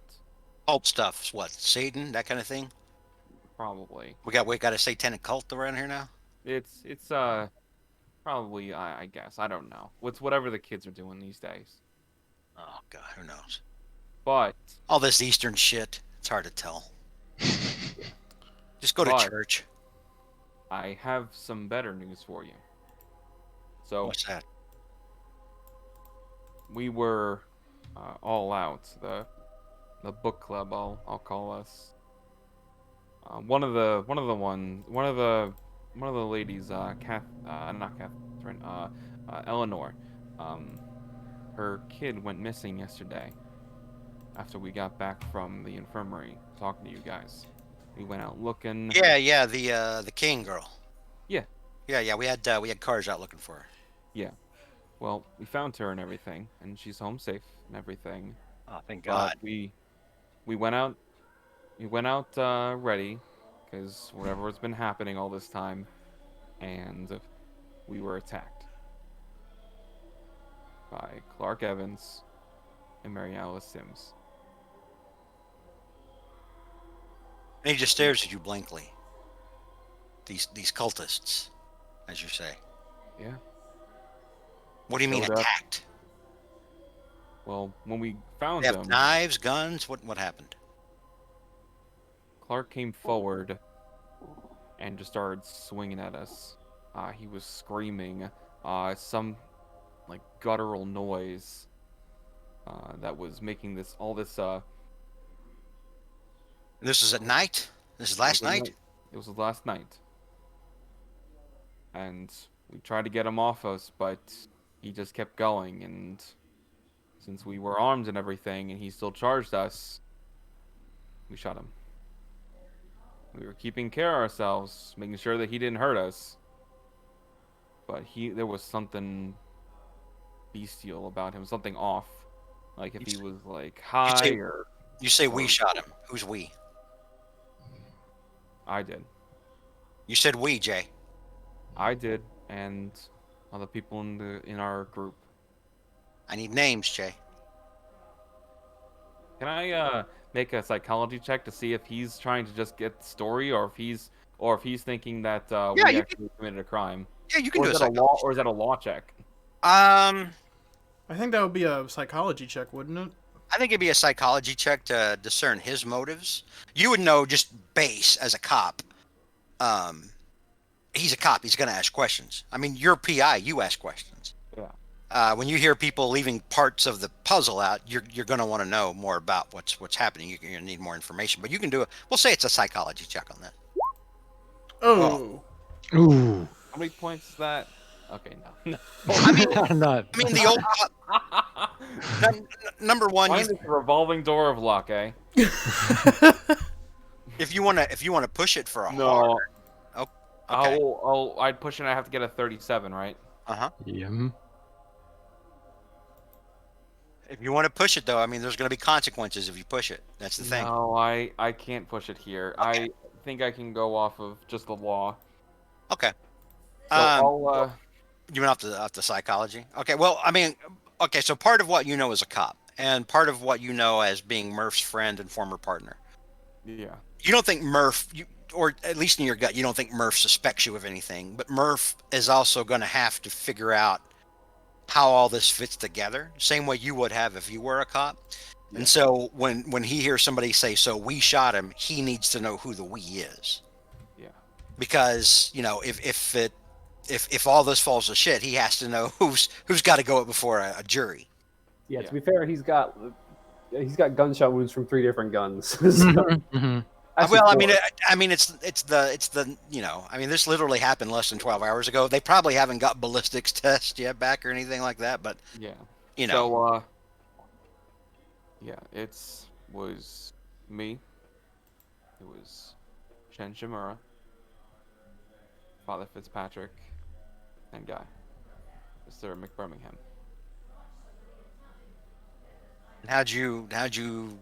how were you out in the woods? We were I don't know. I looking- can't remember if you said this before or not. It's all right. We were looking for Eleanor's kid. The King kid. Okay, that's right. Yeah, yeah. and we found Her. her. We Yeah, found her. a girl named Lucy. Yeah, They were out Lucy. looking for a It's girl the named dog. Lucy. Dog was our priority. We found Lucy. But we were attacked by. Then Clark Evans comes out at you like an animal. What was he, high? He might have been. All right. But he I attacks didn't- you. How does he attack you? With his fists? Is he biting people? Because I mean, here's the thing. I mean, it's like one guy, and there's what, tried four to- people there, according to you. There's four people. You're four people there, and you guys decide to shoot him, He unarmed tried guy. to- he tried to bite Shin. Like with his teeth. Not like trying to punch us like he was a boxer. Like he was like a dog. Yeah, but it's still one naked guy, and that doesn't explain Mary Alice. Who put a bullet in Mary Alice's head? I mean, what's left of her head? We're getting to that. So we dealt with him after he came at us. I was the one that did it. And then we turned around. We saw Mary Alice there, and she made like some gesture with her hands, and thinking that she had something on it, we opened fire. She was speaking something. She was saying some weird language, like I don't know, like talking backwards or whatever. And unfortunately, It's not. That's not necessarily that's not necessarily self-defense, Jay. Shoot some girl in the head that's talking gibberish. no. You know this looks bad, right? Hey, infinite. I infinite splooges. Okay, I don't. What? When we Someone named Infinite Splooges just followed me. Oh, all Tell right. them I to stop. hesitated to say that on stream. All Call right. the police. Meanwhile, back in the scene. Sorry. It's okay. No. What? You got anything else to give me, Jay? Yeah. All right. So when she said these weird words and like waved her hand, she must have threw something at the father, because he immediately started like gasping and coughing, and we thought it was like something like What, like some kind gas of- or something? Like she's throwing gas at him, something like that. something like that. Like tear gas. Yeah, it could have Oh, been tear like, gas wouldn't make you cough. it was some weird thing, because he was started hocking up water as if he was drowning. Started coughing up water. I don't know what it was. You said they were in a cult. Who else is it? Who else is in this cult? It was You said you mentioned the Gregson boy. yeah. Let me just get the info because we had that saved. I'm sorry. That's okay. It was. It- Fuck, So what here, I'll put their names in the Okay. chat window. I've got them written down too. was it? Okay. There's another way you can do it, but that's Hang okay. on. No. You're not I know. there, brother Dan. I know. I'm just. You're not It there. was- All right. I know. Three other people: Duncan Peters, Sally Majors, and Ted Calloway. And when we knew they were coming, we already heard from Eli that they were the ones doing this. That Clark and Mary Alice killed them. Whoa. They're in the cult, and you're saying that Clark and Mary Alice killed them, according to Eli? That's what Eli said. When you tell me this the other night, Jay? I was trying to figure it out myself. I Whereabouts wanted to were see they if killed? Were actually, we don't know. We were trying to figure that out when they were attacked. You would We know were- that he did say the woods west of town. Yeah. All I could say is that there was the woods west of town. Like, come- Come with me. And he gets up. He gets up, and you see him reach into his desk, and he takes out like a quick load for his revolver. You know, one of those little, things you can like reload your revolver quickly. It's like Yeah. you slip it down and you punt. You clip it on the sides and then raise it off, and it reloads the revolver for you. yeah. And he goes, "All right, come with me. Let's go." It's gonna shoot you around the back. It sounds like. I'll like that for a moment, but I don't think he'll need 6 shots for that. So Bad aim. I'll go with him though. I'm So going with him. he walks out to the front of the sheriff's office. You see the mayor and his wife now get into their car and they're leaving. And then you see the sheriff turn around and Merv looks up at the sheriff and he kind of waves and he's like, "Crane girls found. I think we'll be able to put a lid on all this. Just give me a few hours, all right? And then the sheriff just kind of nods and shrugs and says, "All right, whatever, get it done." And he walks back inside the sheriff's office. And What so a charismatic leader. Merv gets over into his car, and gets in his unmarked police car. I'll jump in there with them. Yeah, and then you and Merv start driving out west. Oh boy. You pull off probably about a quarter mile out of town. Hmm. Let's see here. I had this somewhere. Where did I put it? This is a scene where JJ gets taken off in the woods and shot. Yeah, we're you mean like getting in ready for that. what's I the got name of 18 that? left, 18 left to spend. I'm This is ready. like Yeah. this is like Miller's Crossing. Yeah, that's what I was thinking of. Yeah, You're gonna see me out here like an animal in the woods. What? Yep. I was thinking, oh god. I remember watching that theater saying, "Yes, he's gonna put you down like a fucking dog because you are." Yep. All right, so let's see here. We'll put you two out here. There we go. We'll unbiggen both of you. So it's probably by the time you get out here, it's probably about 10 o'clock. You guys spend 3 hours combing the woods west of town, and then you see it. A large flat stone with dark stains all over it. Hmm. And the unmistakable torn apart corpses surrounding it. Oh God. As you get closer, the stench becomes more obvious. You see now that there are rats and birds picking at the corpses. Well, they've been out there for a week. So. This long, yeah, they've been out there a while. I mean, like they don't have any. The soft parts of what was left of their faces are gone. Their eyes are gone. You get the picture. Hmm. But the two of you walk closer to this long, flat slab stone. And as you get closer now, you see that those dark stains that you saw from further off are dried blood. What happened out here? Is this? Well, you said the Gregson boy said that Clark and Mary Alice had killed the others. Yeah. Maybe this was part of that cult saying. Did Eli say anything else? Did he leave anything behind? Is there any other evidence tying Mary Alice into all this? I'll A jury's from- going to need to hear to something more than you guys maybe thought she threw something at the father. I'll pull out I'll pull the diary out Okay. of like my coat pocket and hand it to Marv. And we found this, a lot of the cult jibber jabber stuff in there, but might shine a light on what might have been happening out here.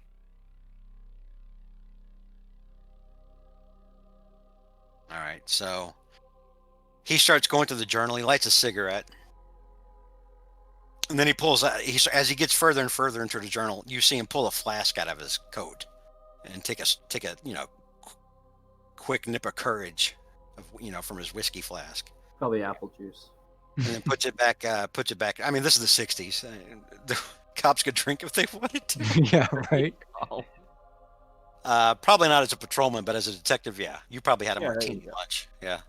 mhm. So he's going through it slowly and he's like, all right, I think we can probably work with this. Yeah. I'll present this to the sheriff. Don't be surprised if he makes this about don't be surprised if he makes the earlier murders about a bear and Oh. Clark and Mary Alice. Maybe he's gonna play that off as like a lover's quarrel or something. I don't know. Yeah, I understand. He's gonna head over towards that stone slab and kind of look at it a little bit, and I'm sure, and he'll say, "I won't be the first time."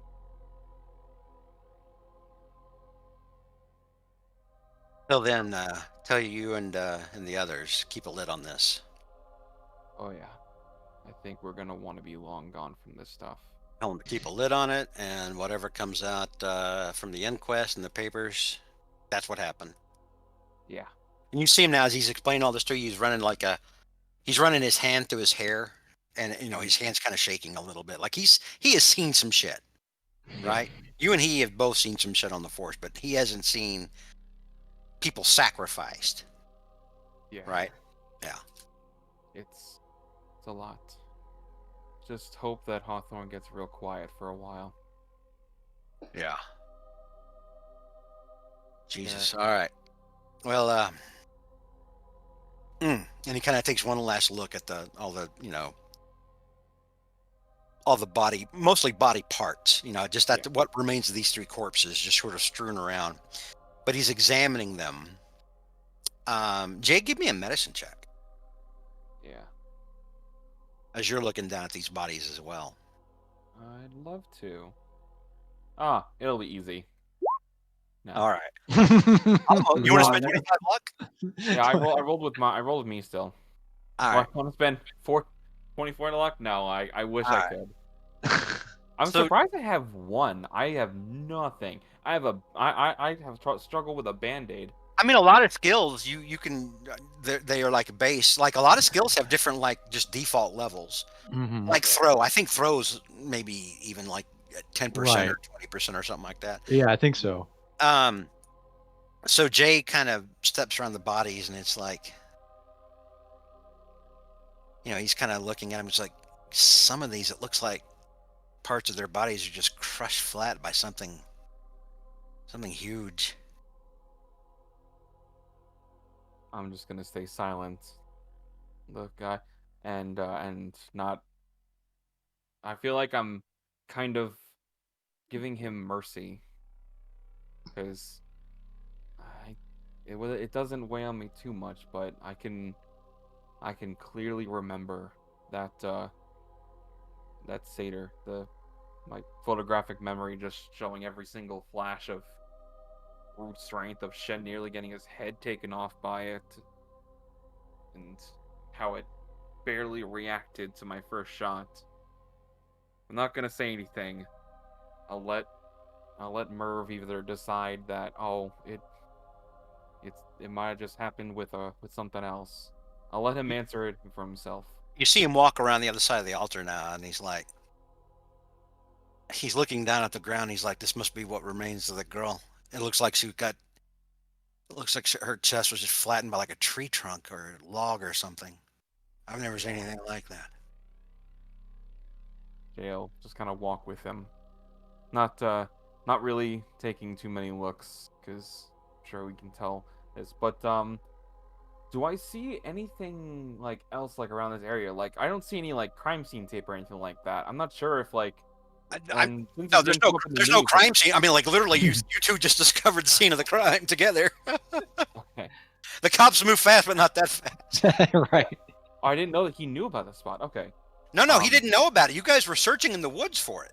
Oh, okay, got it. All right, awesome. That's why I said it took about 3 hours before you guys finally came across it. Okay, I'm gonna take a look around. I'm gonna look to see if there's anything like left like under some leaves, or like if there's any more books or Give me a spot hidden check, Jay. You got it.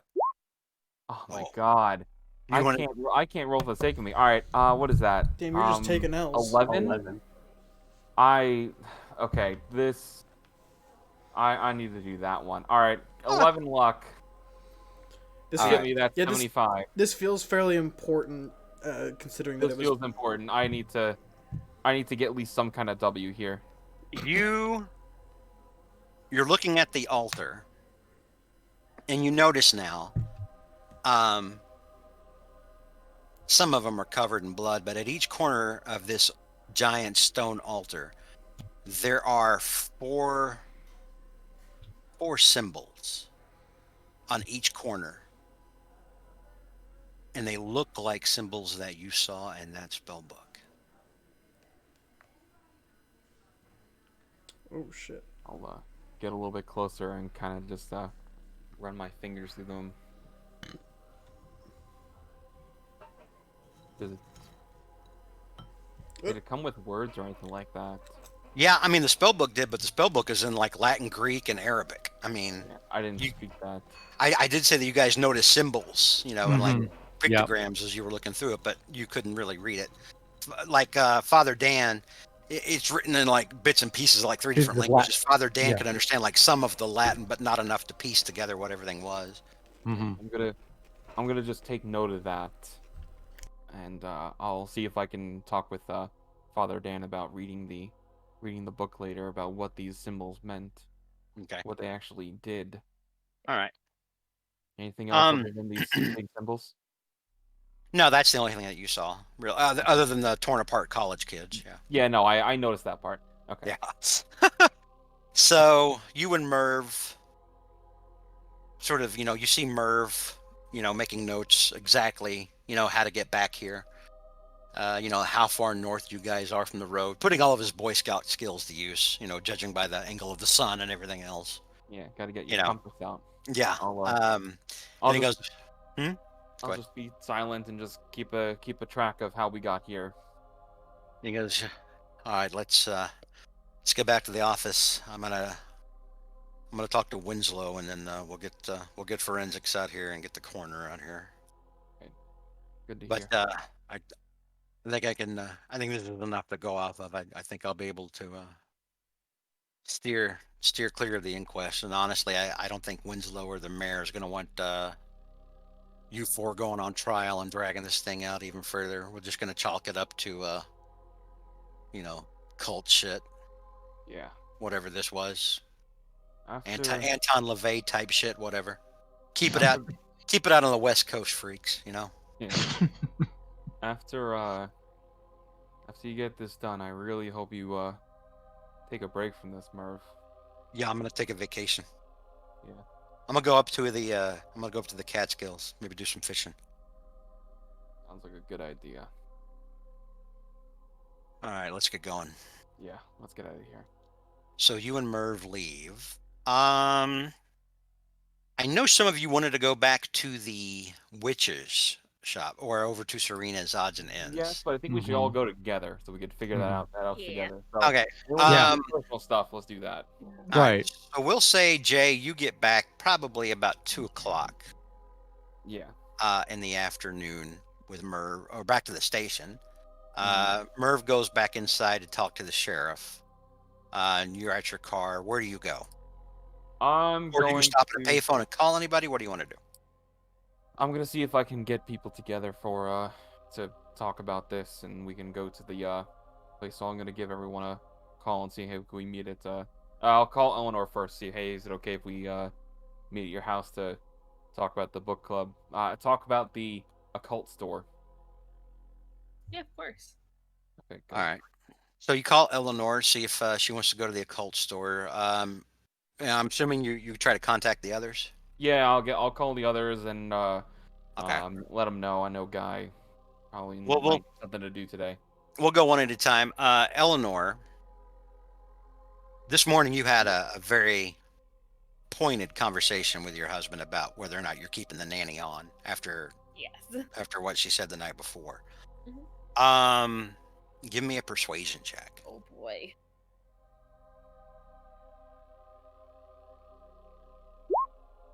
Okay. Ooh. Hell yeah. All right. So Michael agrees to keep the nanny on. The kids Beast. like her, etc. But you can tell he's not going to take much more guff off her. Yes, Eleanor's going to be having a talk with Catherine. And so you get the call from Jay. Um, what do you do? We'll say that the kids are. Actually, we'll say the kids are upstairs playing. Maybe you gave them the day off after what happened with Lucy After last night. everything. Yeah. Yeah. So Michael's at work. You're there with Catherine. You get the call. So you're both going. You tell Catherine what's going on. She definitely tell Catherine what's going on, and they definitely need to talk over who's staying with the kids, because someone's gotta stay with the kids. Okay. All right. So you're gonna ask Catherine to stay behind with the kids. Yeah, that works. Okay. That's on me. All right. Catherine, give me a listen check. All right. I keep hearing Catherine. I'm like, oh shit, it's my turn to go on. Whoa. Mhm. My sister's name, so I understand. Ooh, nice. Hey. Catherine, Oh. even though Oh. Eleanor and Michael were trying to to have a private discussion about what happened the night before and his feelings towards you and how he's kind of done with with the disrespect he's getting in the house. Is he Um, Jabberjaw? you you were able to kind of overhear everything at the top of the stairs from where you were. Eh, I don't give a shit about him. Yeah. I All would right. have a nice conversation with Eleanor about how I think he's an awful father, an awful human being to her, and that she needs to get the fuck out. But Well, here I, let's let you two have that conversation before we move on yeah, to when Guy we and have Michelle. that conversation, I don't give a shit what he says. No, that's what I'm saying. Role play it out. Let's hear it. Let's hear you and And Eleanor have this conversation. Eleanor, you were going to speak to her Yes. anyway. Catherine, I Oh, think we need to talk. oh, yep, we definitely need to talk. I know that you don't like my husband. Honestly, I don't like him much either. But you cannot talk to him like that. I need you You around here. You do so much for me, and I don't want him to kick you out. He doesn't do enough around here for you. He doesn't take care of you. He doesn't He care for pays the kids. all the bills. He lets me not work. He is what brought me to this town to begin with. I would not be able to live here if he was not here. I know that it's not a good relationship, but it is what I need financially. It is what I need mentally. And as much as I would prefer not to live with him, he does a lot for me. I can respect that that's what you want, and I wish you would see it my way. But I understand this is your life. I just hope you don't cause any harm to your children because of him. 'Cause I swear, if he puts a hand on one of your children, I'm done. And I don't care. I understand. I grew up in a place where you put your hand on a child, you were going to lose a hand. You put your hand on your wife, you were going to lose your hand. He's not physically abusive towards me or my children.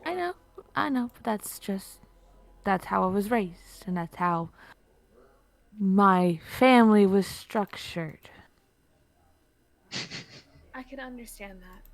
But I'm I also don't worried like if I him did leave him, if I would be able to keep my children. I don't have a way of making money and also taking care of them. I I am worried that if we did split that I would not be able to bring my children with me. I understand that. You're a well-respected nurse. You went to school for years to become a nurse. You have the abilities to go back to work if you wanted to. You're not because he tells you you're not allowed to. You I understand that you want what's best for your kids, and I get it. I just want to make sure that it's not at the cost of anyone else's life. Like anyone else's, like their mental well being, if you will. I want you to be happy. Because honestly, I like you. And that's very rare for me. I don't normally like people. But I like you, and I like your kids. I just don't like your husband for how he treats you. I can And I'm understand. sorry that last night my anger got the best of me. It's But alright. the way he was talking to my dog and your daughter pissed me off. I did not appreciate that. I don't appreciate how he acts either. Believe me, we're of the same mind in that. I I swear just if he was threatening to kick out my pet. My basically my child. I don't take that well. I can understand that. I didn't like how he thinks he can just threaten my job simply because he thinks he pays my bills. I do this because I enjoy it. Unfortunately, though, he does have a large part of the decision on if you stay or not. I will do everything I can to keep you here. You do so much for this I family. understand. Don't worry, I understand. I would still be in your kid's life, and I'd still be in yours. It wouldn't matter to me. Mhm. I'd just be your friend then. Mm. And I appreciate that, Catherine. If you ever need to, for me to take care of anything, you just tell me, okay? Eleanor's gonna look very confused. We go, all right, Catherine. Eleanor, make a psychology check. Sure thing.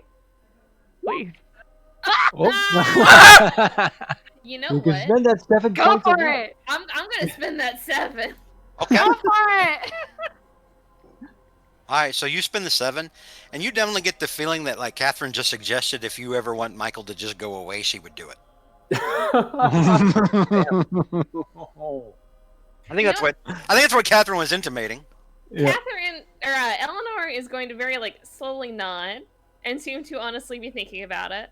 That's Yeah. the takeaway. And then That's being killed by the that should be bear. that should be the takeaway. Honestly, that she's even actually considering it. Oh shit. And then suddenly you remember back the other night when you guys were at the McMaster's Place Apartments, trying to get into Mary Alice Sims' apartment, and how quickly Catherine was just able to sort of take care of the lock and get inside. Some pieces are slotting into place, especially with some of the things she said about how her family did things. All right. So with that, we'll turn from real quick. yeah. In the chat, Venkman says Catherine make it look like an accident. Yeah, right. Oh, no, He that's tripped the on- bear that's killed not him. it. He Yeah. tripped on his own. Man, He it tripped. would be an accident. He tripped. I mean, he impaled himself on the banister. I mean- how I mean, how would he- be how it do. I mean, he tripped on his own severed penis. Suddenly, Catherine's like Adam Baldwin in Full Metal Jacket. I'm in charge a now, and I say we leave her for the yeah. mother-loving rats. It's a All very right. different campaign coming up. All right, so we're gonna turn from there back over to Guy. Jay calls Guy next. What's Guy doing this morning when Jay calls? I don't know. We cut off at the. Yeah, how'd the conversation go last night? We never. We end on a Do cliffhanger. that talk. Give me a luck check, Guy. Okay, hang on. Oh no. Oh man. Here we go. It's gonna Hang on, that's Guy. good. Hang on. Don't roll yet. Don't roll yet. I'll let you pick. You can roll persuasion, or you can roll luck. Hang on. I'm doing. Also, those of you who've been getting extra skill rolls, keep track of. You said persuade Hey, or luck. Hang on. That's a listen for Catherine Yeah, I got that. and a persuasion for Eleanor. And I think didn't Jay have something new? I don't No. think I got anything new. I have a ton of skills. Yeah, I know. I got 2. So George, sorry. Actually, hang on here. I have you down because I've been trying to keep track as we go on. I've got you for like fast talk, listen, locksmith, and spot hidden now. Yeah, no. Mhm. I got a lot last time. I Mhm. have All right. 9. Oh, I know. Yeah. So you said luck or persuasion, correct? Mhm. Yeah, you can do luck or persuasion. Okay, I'm gonna roll persuasion. Here Okay. we go. Here we I go, believe boys. in you. Oh, come Oh! on. Extreme. Way to go, guys. So through Um, through some extreme tomfuckery, what happened? All right. First of all, you need to mark persuade off on your sheet. I already did. All right. Have you already gotten that in the game? Yeah. At some point. Okay. All right. So with an extreme, you managed to patch things back up with Catherine. She just needed to feel like her and the new baby were, a priority for you because the last 2 days you've been acting kind of crazy. And she is going to move back in with you. She'll be back tonight. She's going to stay another day with her mom, do some things with her mom, like do some shopping, things like that, and then she's gonna come back later tonight. So what time? Did she give Guy a time? Yeah, she said she'd be back in time for supper. You told her you would take her out finally, like you'd promised to, and failed the night before. Yeah. Well, you were supposed to do that today, right? No, that was supposed to be night like before last. Oh, two, Yeah. like on I think Tuesday. Ah, well, we have a second chance. Don't blow it. That was Yes. last night while you guys were murdering the goat man. That apartment while she's I would gone. say the goat man was self-defense. The other person was probably murder. No, the other person was self-defense too. It's just it's the Yeah, it's it's just the- it's kind of hard to Just explain the that we one. we Yeah. probably could have, just knocked her out. Or You something. probably There could have were run over to her like and four just of us. kicked the shit out of her. Yeah. Yeah. Right. That was, But, that I was, mean- I mean, Dominer is pretty cool too. I Yep. mean, listen, All right. hesitation is for the weak. All right, so Guy, yeah, you're at home. The phone rings. It's Jay saying y'all need to meet up and head to the bookstore. What do you want to do? Guy, It's about 3. We'll say it's about 3 p.m. now. Guy says he can't. Oh, And he explains, Jay, I just patched things up with Catherine. I can't afford to mess this up again. We've got a baby on the way, and I love her so much, and I don't want her to feel like she's not important to me. So I hope you understand, Jay. That's fine. That's fine, Guy. If there's any reason to stay out of this, that's a good one. We'll keep you updated. All right. Yeah, keep me in the loop. If there's anything I can do from here that doesn't involve making Catherine feel like she's not important, let me know, and I'll see what I can do. You got it. See you, Guy. all right. So next person you call. And then Go later, ahead. Guy's corpses, Guy and Catherine's corpses are found in their house with Bandit. Oh no! Oh no, Bandit! Wow. All right. Dark twist. Damn. Well, we don't have to roll for Guy's skill improvements. That'll at the end. save some time. Yeah. That'll save some time. All right. So Shen, you get the call next. You've already read in the paper this morning. Oh yeah, well that's true.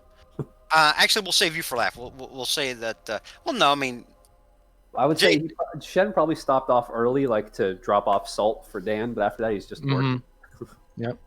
yeah, we'll say that.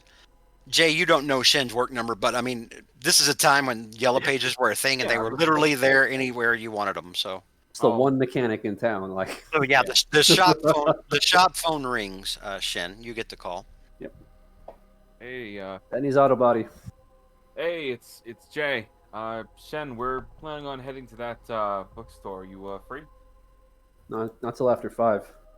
After 5. I think we can work that. You want to meet up after?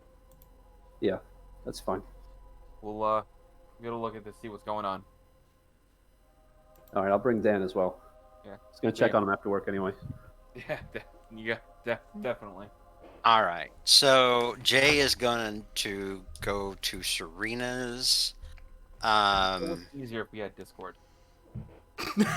Right. Alright. Yeah.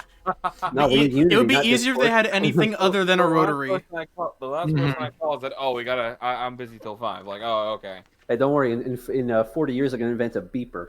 It's gonna be wow. the pinnacle of That's right, technology. You know, in Absolutely. 40 years, the pager, it's gonna fucking blow your Oh, mind.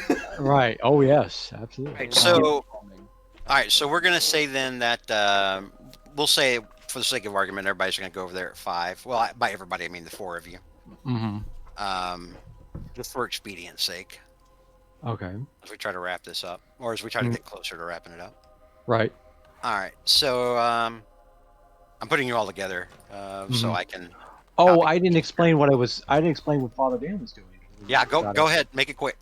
Okay. So with Father Dan, when he woke up this morning after Shin delivered his salt, he took the book. He first of all he locked his pistol back in his pistol back in the desk drawer and everything like this. Kind of kept it hidden back there. So he took the book of magic, wrapped it up in the newspapers that he saved from yesterday. Not today's paper because but from the newspapers left days ago. Reading the paper. Yeah. Opened up a floorboard in his room, like underneath his bed. Kind of wrapped the book up in the newspaper, put it in there, poured the salt on top of it. You're not destroying it, are you? Oh no, he's not destroying it yet. Hooked. All right. He's not destroying it yet because he's planning on submitting that. He's planning on submitting that to the Vatican as soon as but he's got to keep it secure for the meantime, or so he thinks. Pours salt on top of it, kind of blesses it with some holy water and holy oil and everything like this, and puts a crucifix on top of Wasn't it. the whole point of going to the bookstore to talk to Serena about the book? Yeah. Oh yeah, but Okay. he's making he does not want to This? bring. He's making sure he's going to keep this thing secure. So he's going to go because he's Okay. like, yeah. Okay. And so that's the way he's just preparing the thing. He's just boom. Yeah. Okay. What were you saying, Alex? So we're gonna bring the book, so we can No. show her. Yes, this one. Not no. I don't remembers or anything like that. Are you bringing the book, or are you leaving it secured at the church, Father? I'm keeping it secure at the church because he's the kind of guy. He's like, no, I do not want this thing to fall in the wrong hands. Even people who people are friendly and everything like this, because he's like, this thing is too dangerous. Okay. That's his mindset. All right. So- Well, we're gonna say then that before you guys go into Serena's, you meet outside the front of the shop, so Jay can maybe get you guys, at least the ones that are here, caught up on what's going on. Okay. And go. All right.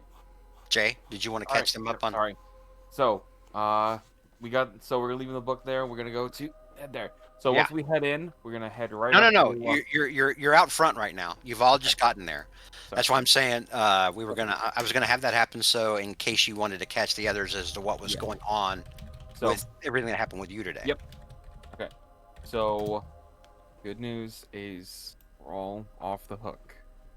It's not gonna I be don't know how the heck you managed that, but thank you. There's gonna be a newspaper article about it tomorrow, I'm sure. And we found the other college kids. They're all dead. Hopefully, after this is all over.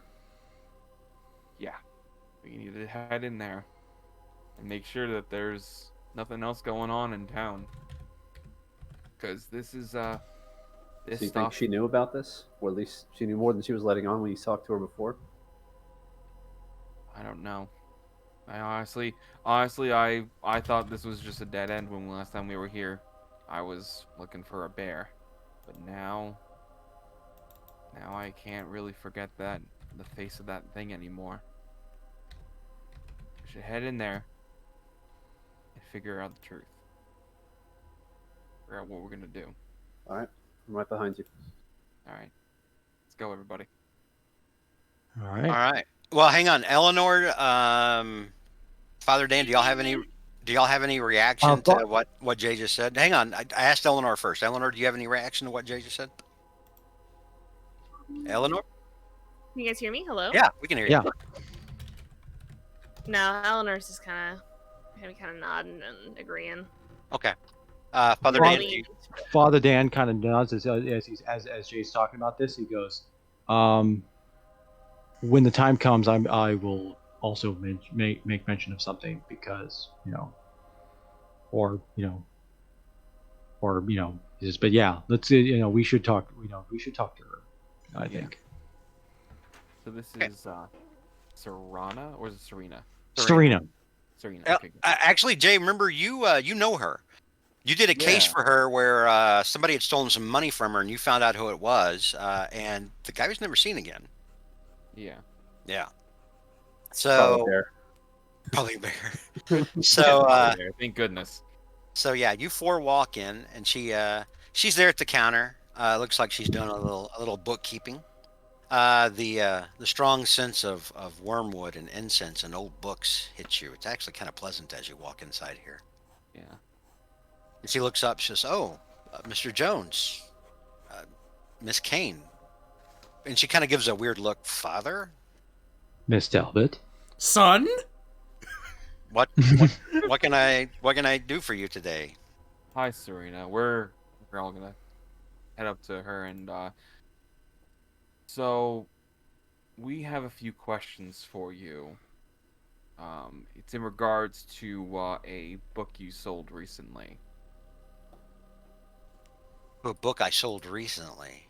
All right. You know Mary Alice Sims? Yes. Yes, we talked brief, and she looks over at you, Eleanor. I believe you had mentioned her last time you were in the shop. The book you sold to her. I didn't sell her any books. You didn't sell her any books? I didn't. And And Eleanor, you would recall now the conversation you had with her the other day, where she said that she did not think um, that Mary Alice was of the right mindset for any Um, kind of Yeah. for any yeah, kind of magic. yeah, Mick Keeper. Did Mary Alice Sims talk about mention? Okay, she mentioned in the diary that she went to Serena and that Serena didn't help her. Right. But did it mention about where she got the book of magic from in that diary? Well, you would have known enough from reading the diary that the spell book probably came with her from England. Okay. right. So Father basically Dan goes, Jay, let me stop you right there. I don't think you need to be in a. Stop you right there. We don't. Yeah, let me stop you right there, son. We don't. He says, Miss Talbot. It is unfortunate to have to say that we know what Mary Alice was trying to do, and we know. He says, we know that she was trying to help Clark Evans heal his knee. We know that she dabbled in some sort of magic to try to do it, and as a result, there are now, I believe, let's see, 6. no, 9 people dead, including Mary Alice and Clark. Mary Alice and Clark are. Oh, that's right. And then she kind of. Hang on, that's my fault. She would have read the paper this morning too, because that's a thing Yeah. that people did back in the 60s. Wait, we have newspaper for sale right Yeah. over here. And so she's It's here on Yeah. my iPad. so she's like, no, yes, I read about that this morning. That they were shot in the woods. It was that was the unfortunate thing. Clark, I take it from your decorum and your that you are a believer in the occult and various it looks around and the supernatural. What makes you think that? She says, and she kind of raises an eyebrow. Oh, just sort of an obvious, maybe the decorum in the place. Well, we were sort of confronted by that, and we saw what happened to Clark. What Let's happened? just The paper said he was shot. yes. What they didn't tell you is that what Mary Alice did to Clark transformed him into something else. Into what exactly? A She monster. narrows her eyes. Gigantic goat man, from what I've heard. Shen said it right. He was a monster. And you see now there's a very concerned look that kind of washes over her face. And she looks back up at you and she goes, the milk of Shub-Niggurath. Mhm. Indeed. So you do know about a little bit about this, about the legend then of the black goat in the woods with 1,000 young. Not a legend, Father. And she Wow. looks over at you now, Eleanor. Eleanor, I begged you, stay away from these things. This Understand, thing but happened a couple miles away from her house. yes, and my daughter was, I won't say involved, but very nearly was. But she's all right now. She is, yes. She wasn't harmed. And she sort of nods. From what I've heard, also, Mary Alice used a spell of some sort on Father to try and make him drown. She nearly killed him. Make him drown. Was he in the water or out of the water? Out of the water. It was more like yes, it was salt water that somehow filled up my lungs. Some sort of spell she must have acquired or learned from when she was probably over in London. When she got mixed up with this cult called the End. And she just sort of nods slowly. Yes, I've heard of them. I thought as much. But she also had a spell book with her. And sorry, you go. It was written in several different languages, and it was hard for us to decipher. But Whatever it is, we know it isn't good. It showed her how to do whatever that she did to Clark. And It's she not. acknowledged there to almost kill Dan. And she looks at you, Shannon. She goes, "You're right. It's not good. If you still have it, you should burn it." And she looks at you again, Eleanor. She goes, Miss Kane, Eleanor. Yes. There are horrible things, horrible realities about our world that good people probably shouldn't know about, just for their own sake. I fear We it's a don't little, intend to spread this around. but I fear it might be a little too late for us. There's more stuff going on. We might be able to stop awful things happening to people. You're not the first person to think such things, Jay. And sometimes good people decide to use these things for good reasons. And they wind up corrupted. Or they wind up insane. And Father And Dan those are the best case scenarios, Jay. nods when she says that. He says, "I'm not an admirer of Friedrich Nietzsche, but I think he said it best. When you gaze into the abyss looks back at you." Yeah, I lived through one war. I'm not keen to start another, especially if it's with something supernatural. Nietzsche was only part right, Father. Sometimes when you stare too long into the abyss, you become the abyss. And he nods again. He says, "In the case of Mary Alice, she jumped headlong into it." And she just sort of nods slowly. Yes. Did you stare into that abyss yourself, Miss Talbot? I know enough to know what things to stay away from. Well, I don't. He said he looks around the shop and everything. And he kind of looks at us. He says, "Well, Father Dan, give me a spot hidden check as you look around the shop. okay, yeah," because he's kind of like when he says that, it's like, "Oh, yeah, all right."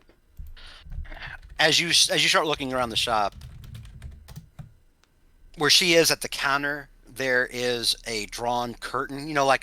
There's not like a door going into the back, but it's just like a curtain that can be pulled open and pulled back closed.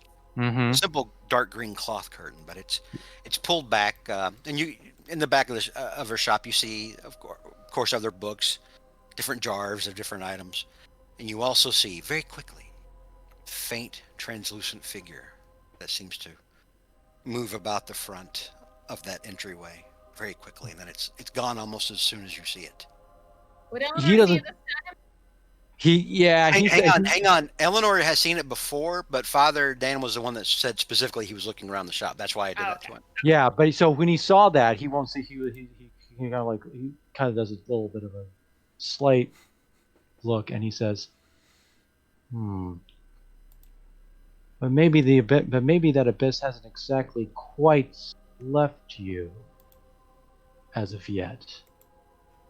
I'm not part of the Abyss, Father, just because I have an occult bookstore. I understand. I know you. I'm not saying. I know that your intentions aren't good, but And as she's saying all this and having this conversation with the Father, Jay, you keep thinking back to the fact that, you did a case for her once and found out who stole her money, and then no one ever saw that dude again. Mm-hmm.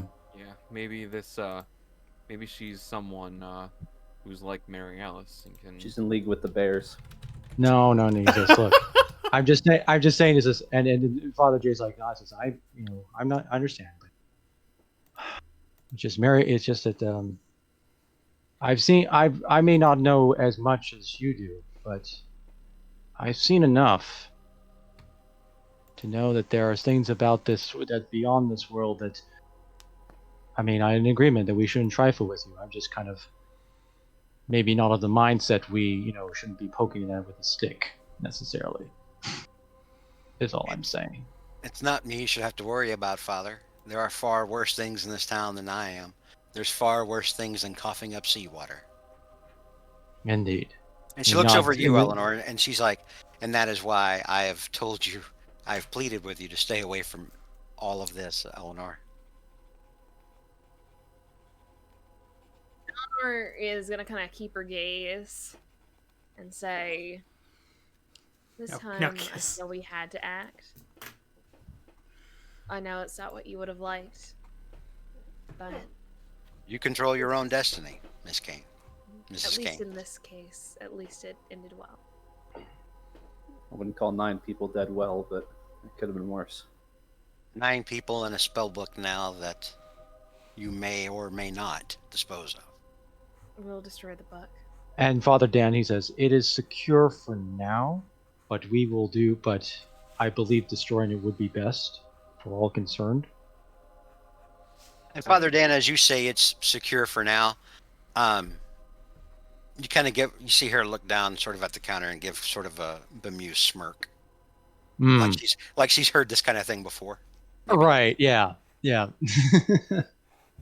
We will Okay. destroy it. Mm-hmm. So No, we didn't come here to harass you at all, Serena. We're just trying to make sense of everything that's happened. And she nods. And she says, well, you want to know everything then? I would do. like to. The Milk of Shub-Niggurath. It can only be attained by contacting and summoning the deity into your world. Shub-Niggurath is a very old god, a god that lives in between different worlds, different realities. It is everywhere and nowhere at the same time. Does that mean that Shub-Niggurath is still here? Shub-Niggurath is always there, waiting to be called upon. Bonner's And- gonna nod. And from what you've told me, it sounds like Mary Alice knew that. Used some of her friends. And when she says that, Jay, you understand exactly what she means. Because you saw it earlier today. Bodies. Yeah. Very She literal used. used some of her friends to bring Shub-Niggurath forth. And from what you've told me of his transformation, had Clark drink from Shub-Niggurath to obtain the milk. That is what transformed him. Oh, she did heal. She did heal Clark Evans, most likely, from if what you told me is true about this transformation. But that's part of the curse. And she looks at you directly, Father. Mm-hmm. You use these things thinking you can help people. And then something worse happens. And Father Dan kind of thinks about that. He goes, well, what I tried to do is try to persuade people from walking the dangerous path. I mean, this is after all my, to try to steer them toward the light. And the best thing you can do is destroy that book. Indeed. And forget all you know about Shub-Niggurath and the milk of Shub-Niggurath and what happened to Clark Evans. Well, if it's any consolation, it's probably what I was planning on doing with it originally. Probably would have ended up happening the same way. This will sort of shorten the process. And It will be destroyed. She nods and she gives you a half smile, Eleanor, and then she's like, Mhm. all right, well, if you need Thank you anything for your else, help. just let me know. Of course. Mhm. And remember what I Okay. said, Miss Kane, about how there's far worse things, even in this town. I understand. Also, Serena, last time I was here, I saw something strange by that door to the back of your shop. Kind of glances back over her shoulder. What is it that you think you saw? It was like a person going through the door very quickly, but there was no one there. Eleanor, maybe, perhaps that's one of those things that is best left unseen, as Miss Talbot was talking about. Maybe, but I saw it. And no, but I think we've seen enough. I think we should, there are certain things I think that should be left for her alone. Isn't that correct, Miss Talbot? And she looks at you, Eleanor, and she kind of smiles. It's a very old town, Eleanor. There's a lot of ghosts in this town, a lot of memories. All right then. Eleanor's gonna kind of gather herself up and be like, "Thank you very much, Serena. We will let you get back to your work." I'm glad to know that your daughter is all right. Yes, we're glad to. The rest of you, it was good to see you. Take care. You Indeed. as well. And Miss Talbot, Yes, Father. I know we don't necessarily see eye to eye on certain things, but I still wish you to be careful. It's not me you should worry for, Father. Perhaps, but he says. But then again, he says. Then again, person I serve sacrificed himself for the sake of the world. I can't be expected to do otherwise. And so he gets up and basically gets his cane and just kind of tilts his head, kind of as he walks out. He kind of like does a little slight cough because he's still kind of injured from that one thing. And then he says, and just wait till everyone proceeds to leave before following him out. All right. So you guys walk outside, and it's about 5:30 p.m. now. It's a bright, sunny day, beautiful, clear blue skies. And it seems, maybe at least for a moment, that peace has come back to Hawthorne. And as we will end our scenario. Oh, I thought you were gonna say and then suddenly monsters attack. Well, I was gonna say who's up for a barbecue? Roll for it. Can you guys hear me? I keep getting Yes, connection I can hear to you. server. Yeah, right. no, And disconnect. yeah, we can hear you. Right. I can imagine happened- if It happened for me too. if Judy was streaming, boom, boom, boom, boom, boom, boom. Oh yeah. First thing he's gonna do is start like, okay, I am gonna burn this thing in the fireplace or try to source. All right, let's get some fucking steaks and here's- hot Some dogs. Some Let's fire go. I mean, here's the thing. So, I mean, of course, the advice she's going to give you. You seem like nice people. This isn't for you. Mhm. Yeah. It'd be the same thing as like Spider-Man talking to a kid that wants to be a superhero. Oh yeah. Great. Oh yeah. You know, Very much, Spider-Man's yeah. like, Maybe you shouldn't do that. Yeah. Rhino broke my ribs last week. Oh no, I mean, so Father Dan. I mean, like I said, he does say Hey, that even though they're kind of they're on like they have different approaches to things. Like they're not necessarily, they don't, he kind of understands exactly what she's saying in terms of like, even though it's like, okay, you may be still kind of flirting with this stuff, but at the same time, yeah, he's 100% on board what she's saying about trying to get rid of the book and not messing with things you're not meant to understand kind of stuff, because it's like Eleanor. that tracks.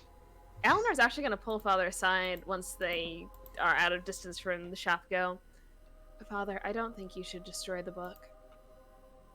What the fuck? Guy's not there. No, I know, but I'm reacting out of character. Yeah, he says, Eleanor, he says, think of what happened to Mary Alice. She Father, was you using that heard- book she used that book for good intentions, and look what happened. Father, you heard what Serena said. There's even worse things even in this town. What if something else happens? And what if we need the knowledge that's in that book? Listen, there are monsters out here, but they can be killed. They can be beaten.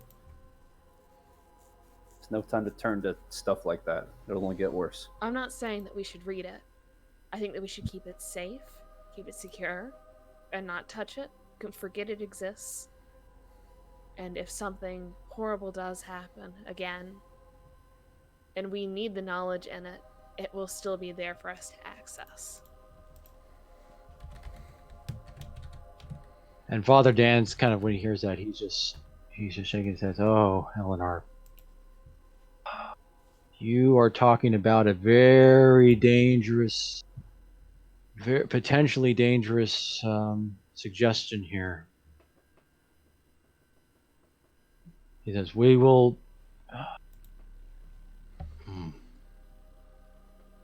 I think I may not see eye to eye with Miss Talbot, but she made some sense there.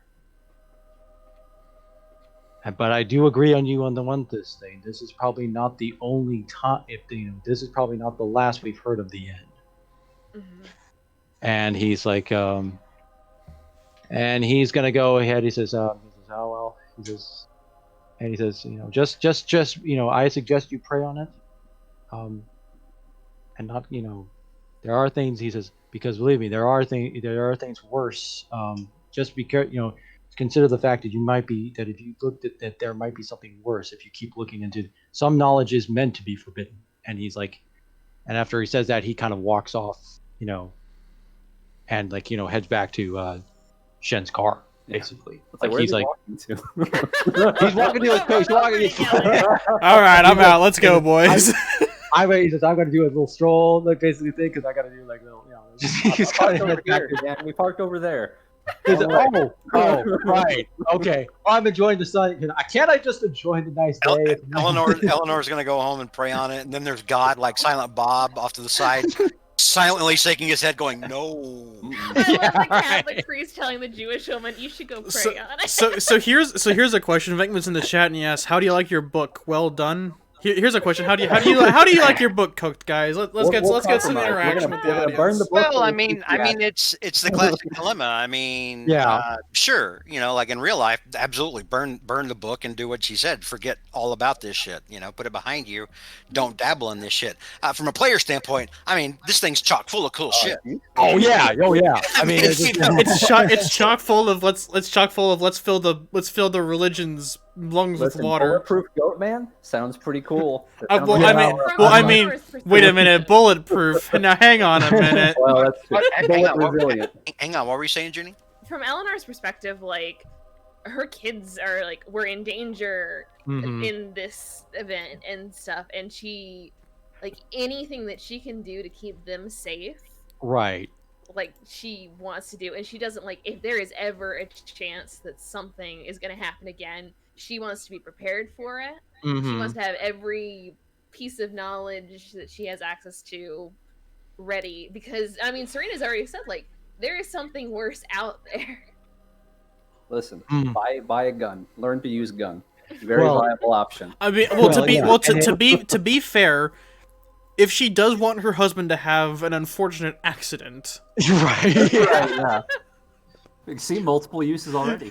Well, and again, the positives are outweighing the negatives. Holy shit! And again, from Father Dan's point of view, he says, "Well, hey, look," he says he may not 100% buy what Serena's saying, but he's like, yeah, there's some, especially when she talks about trying to regulate to shove Nuguref as some deity. He's like, nah, it's a freaking demon. They've taken all guys in forms. So he's like, there is no way he's letting anybody try to get his thing. But he is still going to probably kind of contact his superiors and say, what am I supposed to do with this? Nuguref. I was like, oh yeah. Would you have? He's gonna preach to shove Nuguref.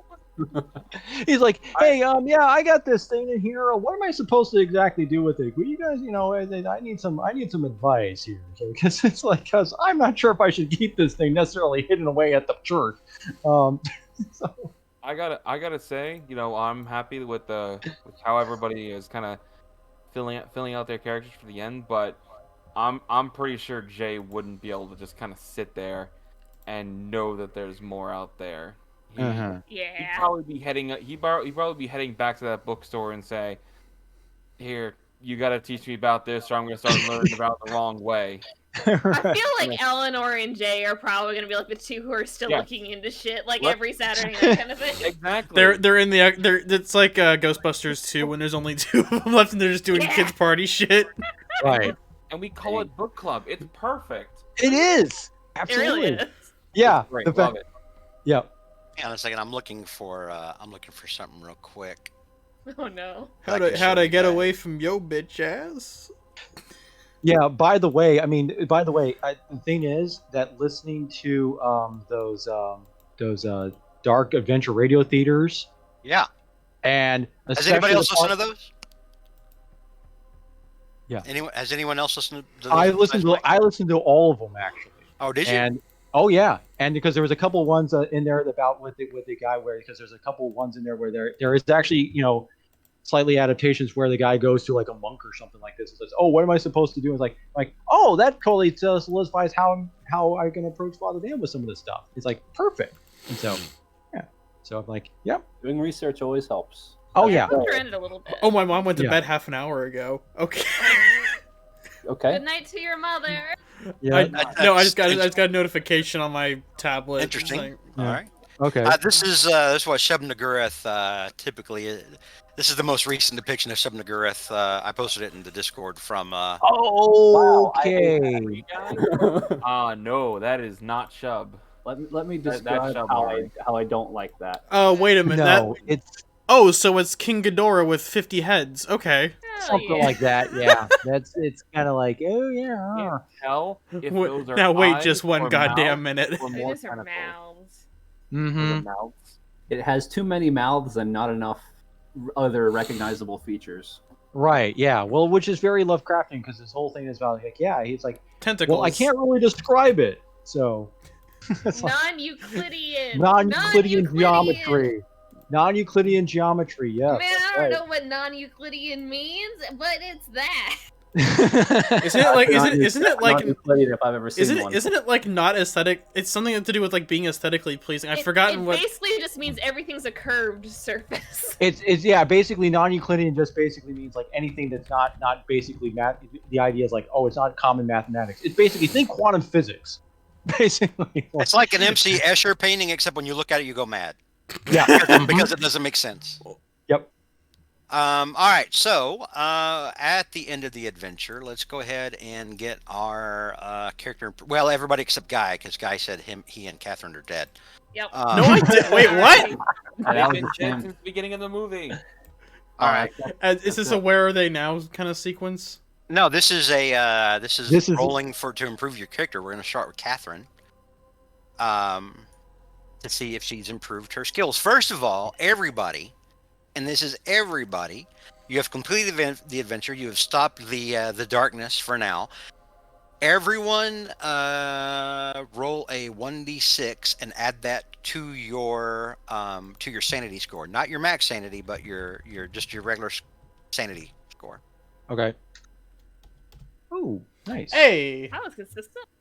is that Oh wait? no, so, I take that back. This would be added to your max sanity score. so Never this mind. so you Okay. get it. So you Does it get. add to current and maximum, or Yeah, it's like your I mean, well, it's not. Don't add it. I mean, yeah, add it to your current. But if your current goes above whatever you are at now, it'll increase as well. So if you have like 60 right now, or let's say you had 55, but your max is 60, and let's say you get like a 7, you can go up. damn, on a 1d6, that's hard. You can go up. You can go up 60 again, or over that 60, because the max sanity is 99. The max sanity starts getting whittled down the more Cthulhu's Mhm. Mythos, you know. Yay! I increased my sanity by 2 points.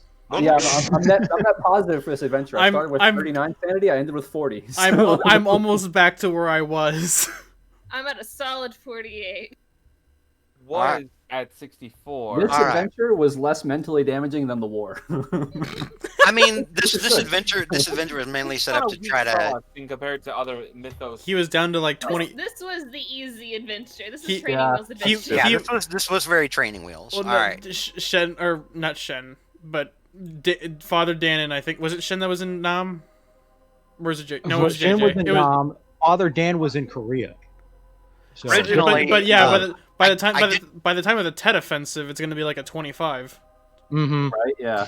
All right. Let's refocus back into character improvement. All right. So actually, we'll start with Catherine first. I'm going in order that your characters are in here under the investigators folder. So Catherine, the way we do this is you roll every skill you have a dot by, which means that you successfully used it in the game. Go ahead and roll on that, and if you fail, you can increase that skill by 1d10. So let's do your fast talk first. All right, so you don't get to improve fast talk. Let's do what's the next one? Let's do listen next. All right, so roll 1d10.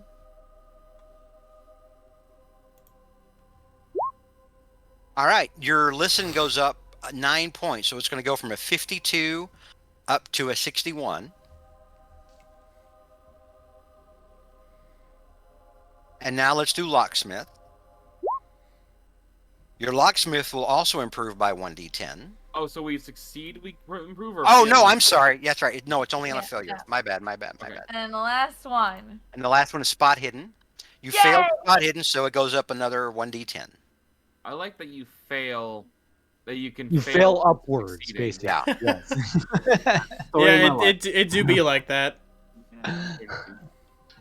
32.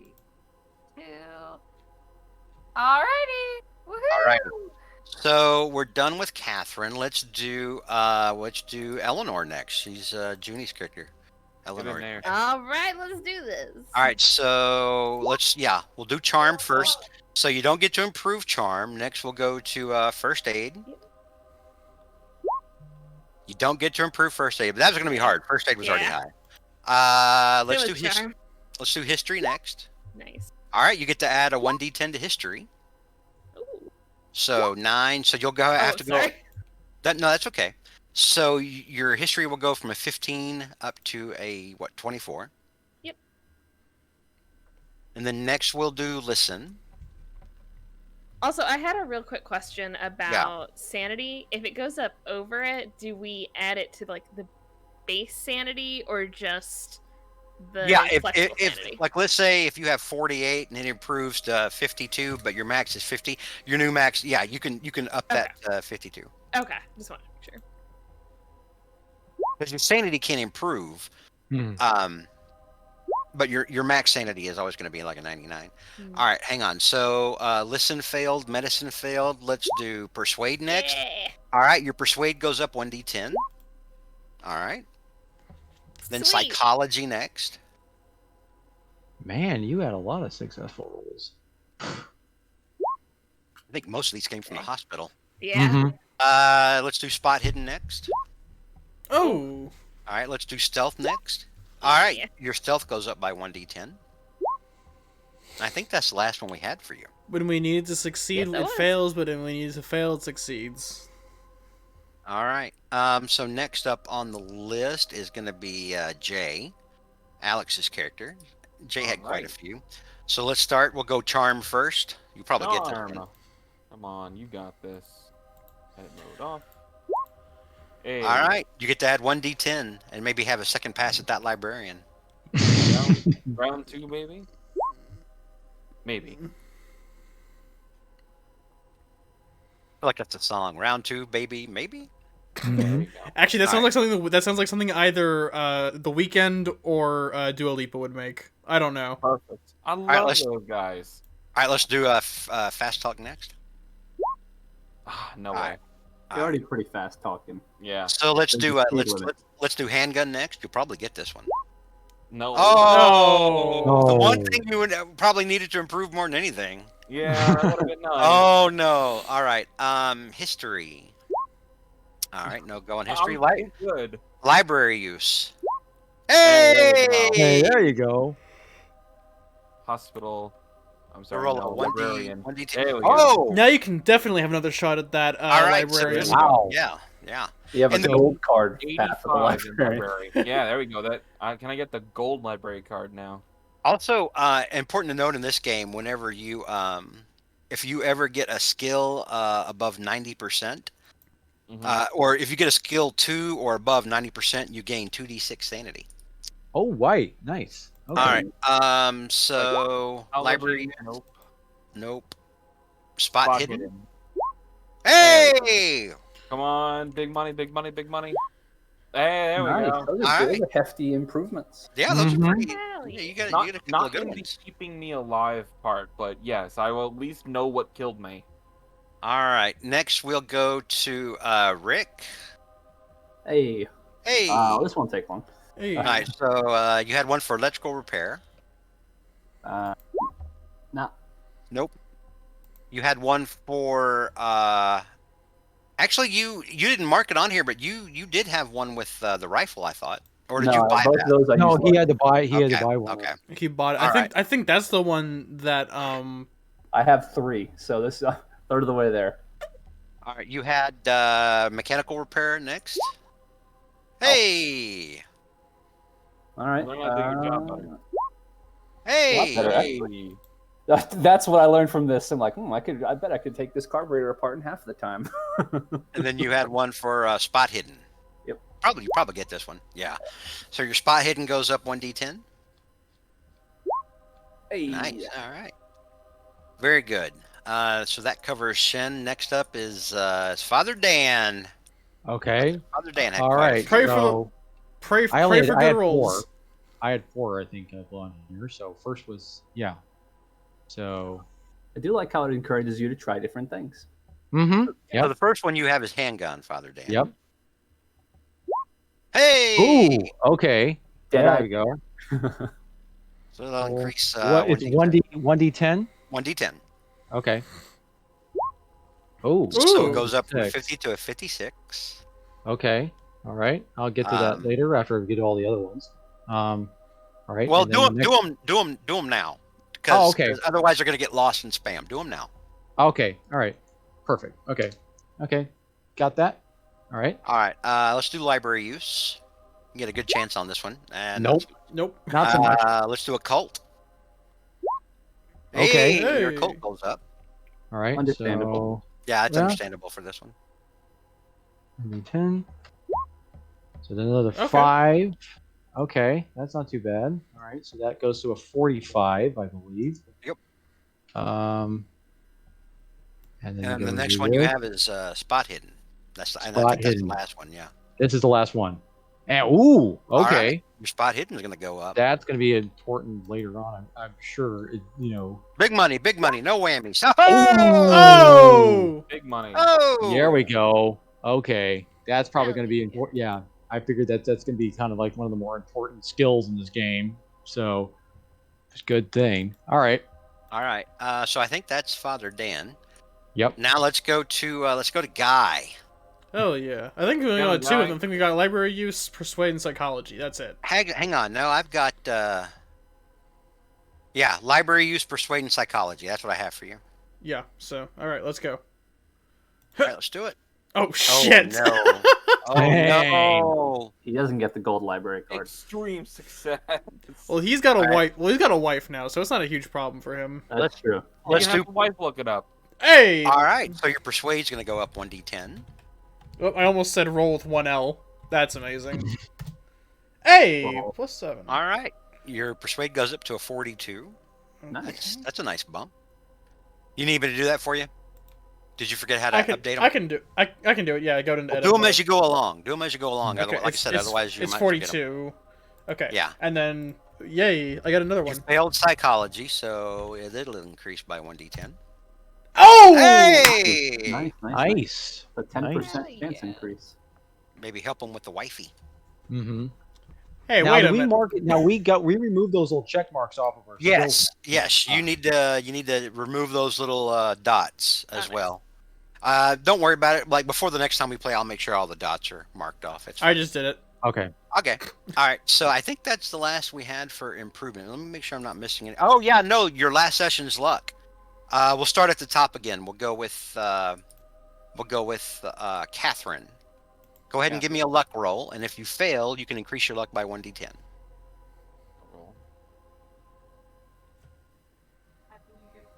You got this? You believe in me? I believe in No. you, buddy. You gotta roll low. You gotta roll bad. Yeah. Hi. Oh, all right. So Oh. Catherine, that's probably good Shit. though. I mean, 63 is not a bad number. All right.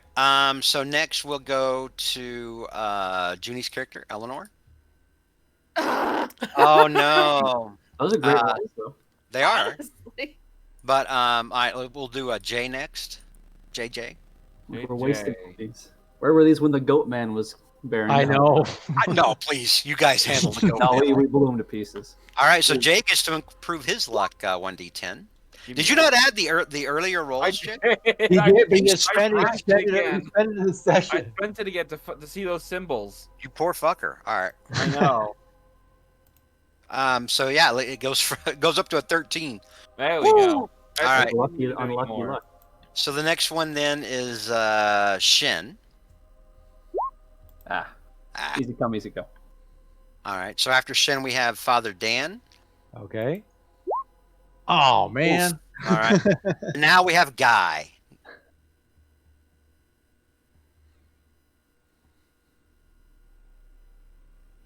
Guy. Oh. Now we have Guy.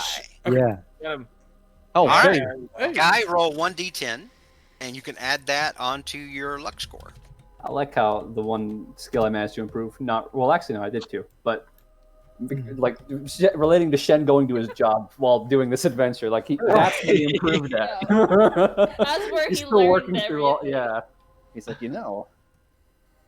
All right. And that's It all. was completely unrelated to the rest of the adventure. Shen's just like, man, I just really figured out this type of engine. go.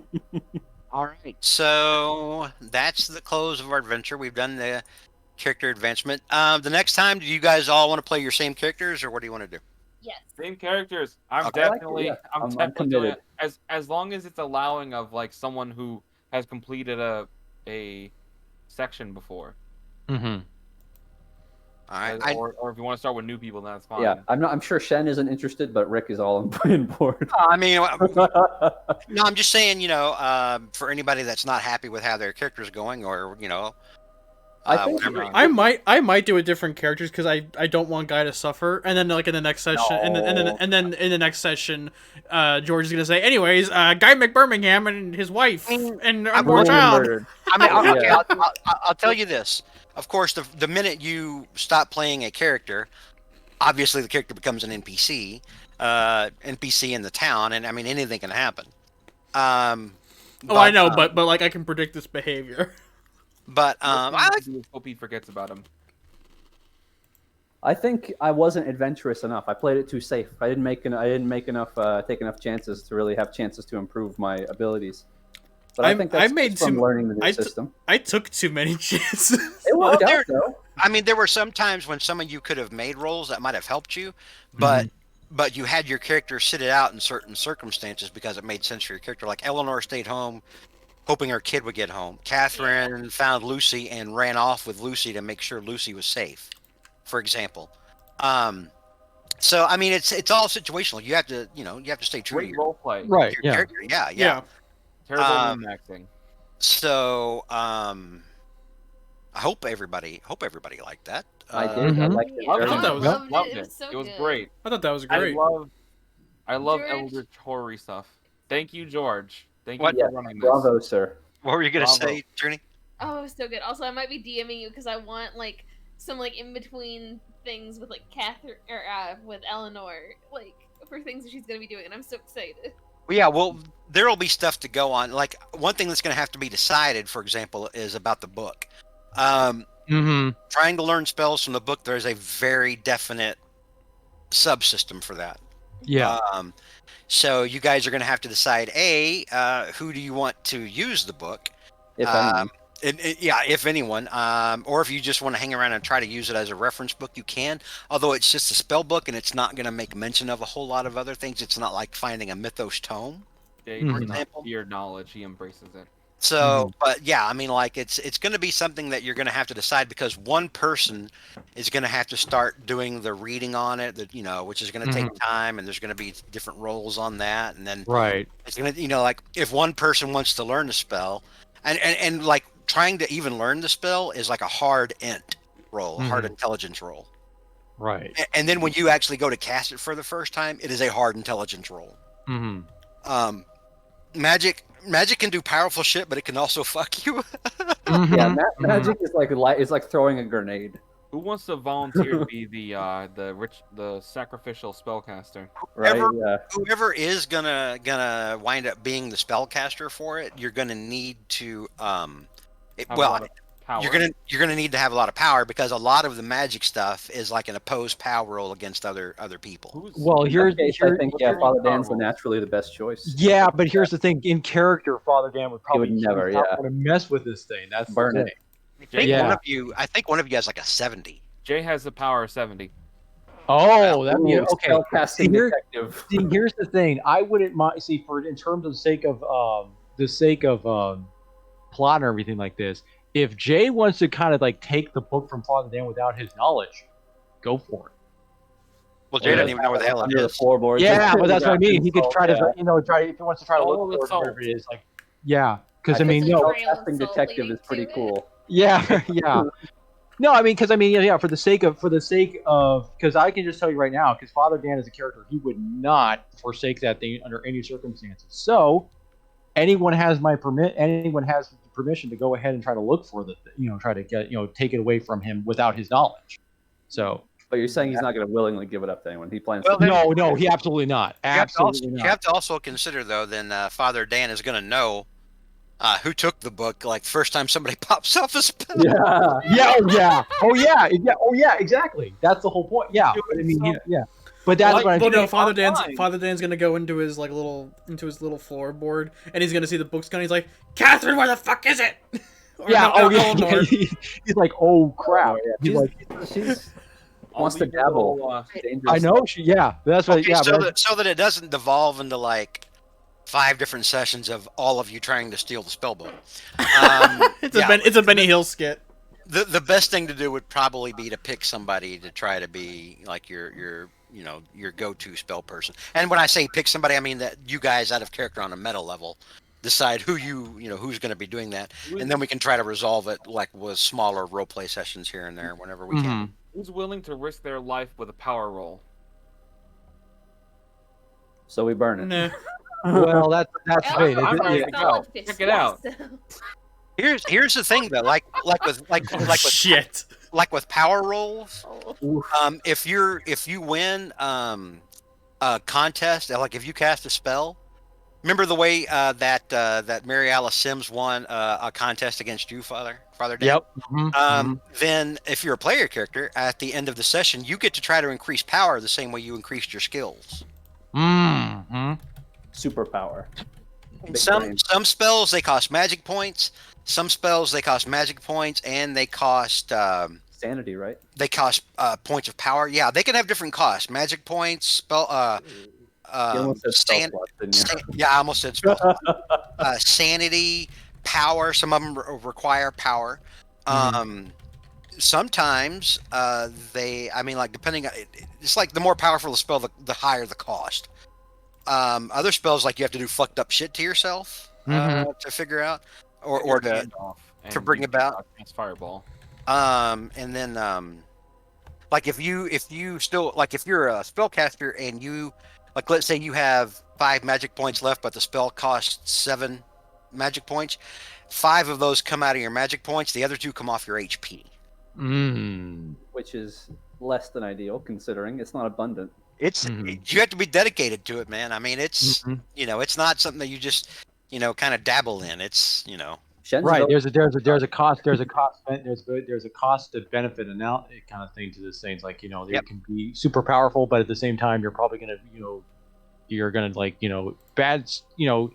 there's a cost to it. In other words, it's kind of like an equivalent exchange thing. So as you read, like let's say you come across Mythos tomes, actual books in there, like the Book of Ibon or the Necronomicon. By the way, spoiler alert: the Necronomicon will never be in here. well, that's because it's in the other campaign.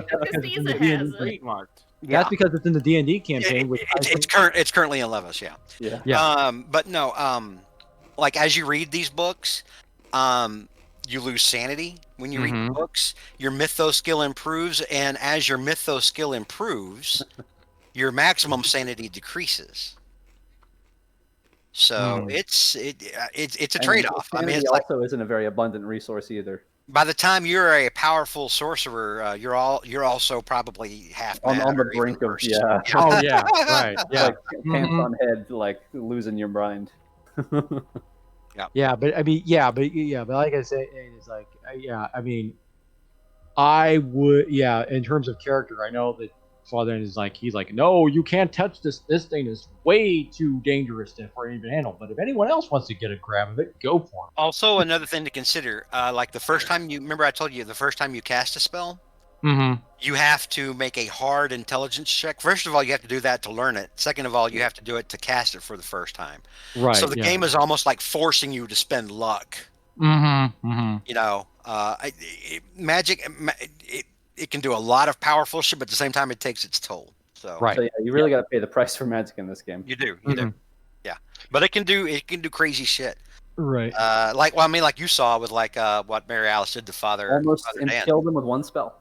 Yep. Uh-huh. Oh yeah. Which yeah, but still gun, pretty good. What was everybody's favorite part of all this? I want to go one at a time since I know Junie's probably got to go soon. Yeah.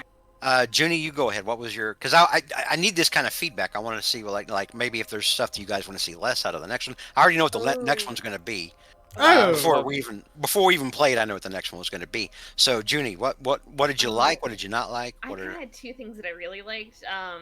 First off, like the amping up of the tension, like of like the murders, like moving through the town and like through like the different nights and stuff, and like things getting like worse and worse and worse. You know where I actually got the idea of that from?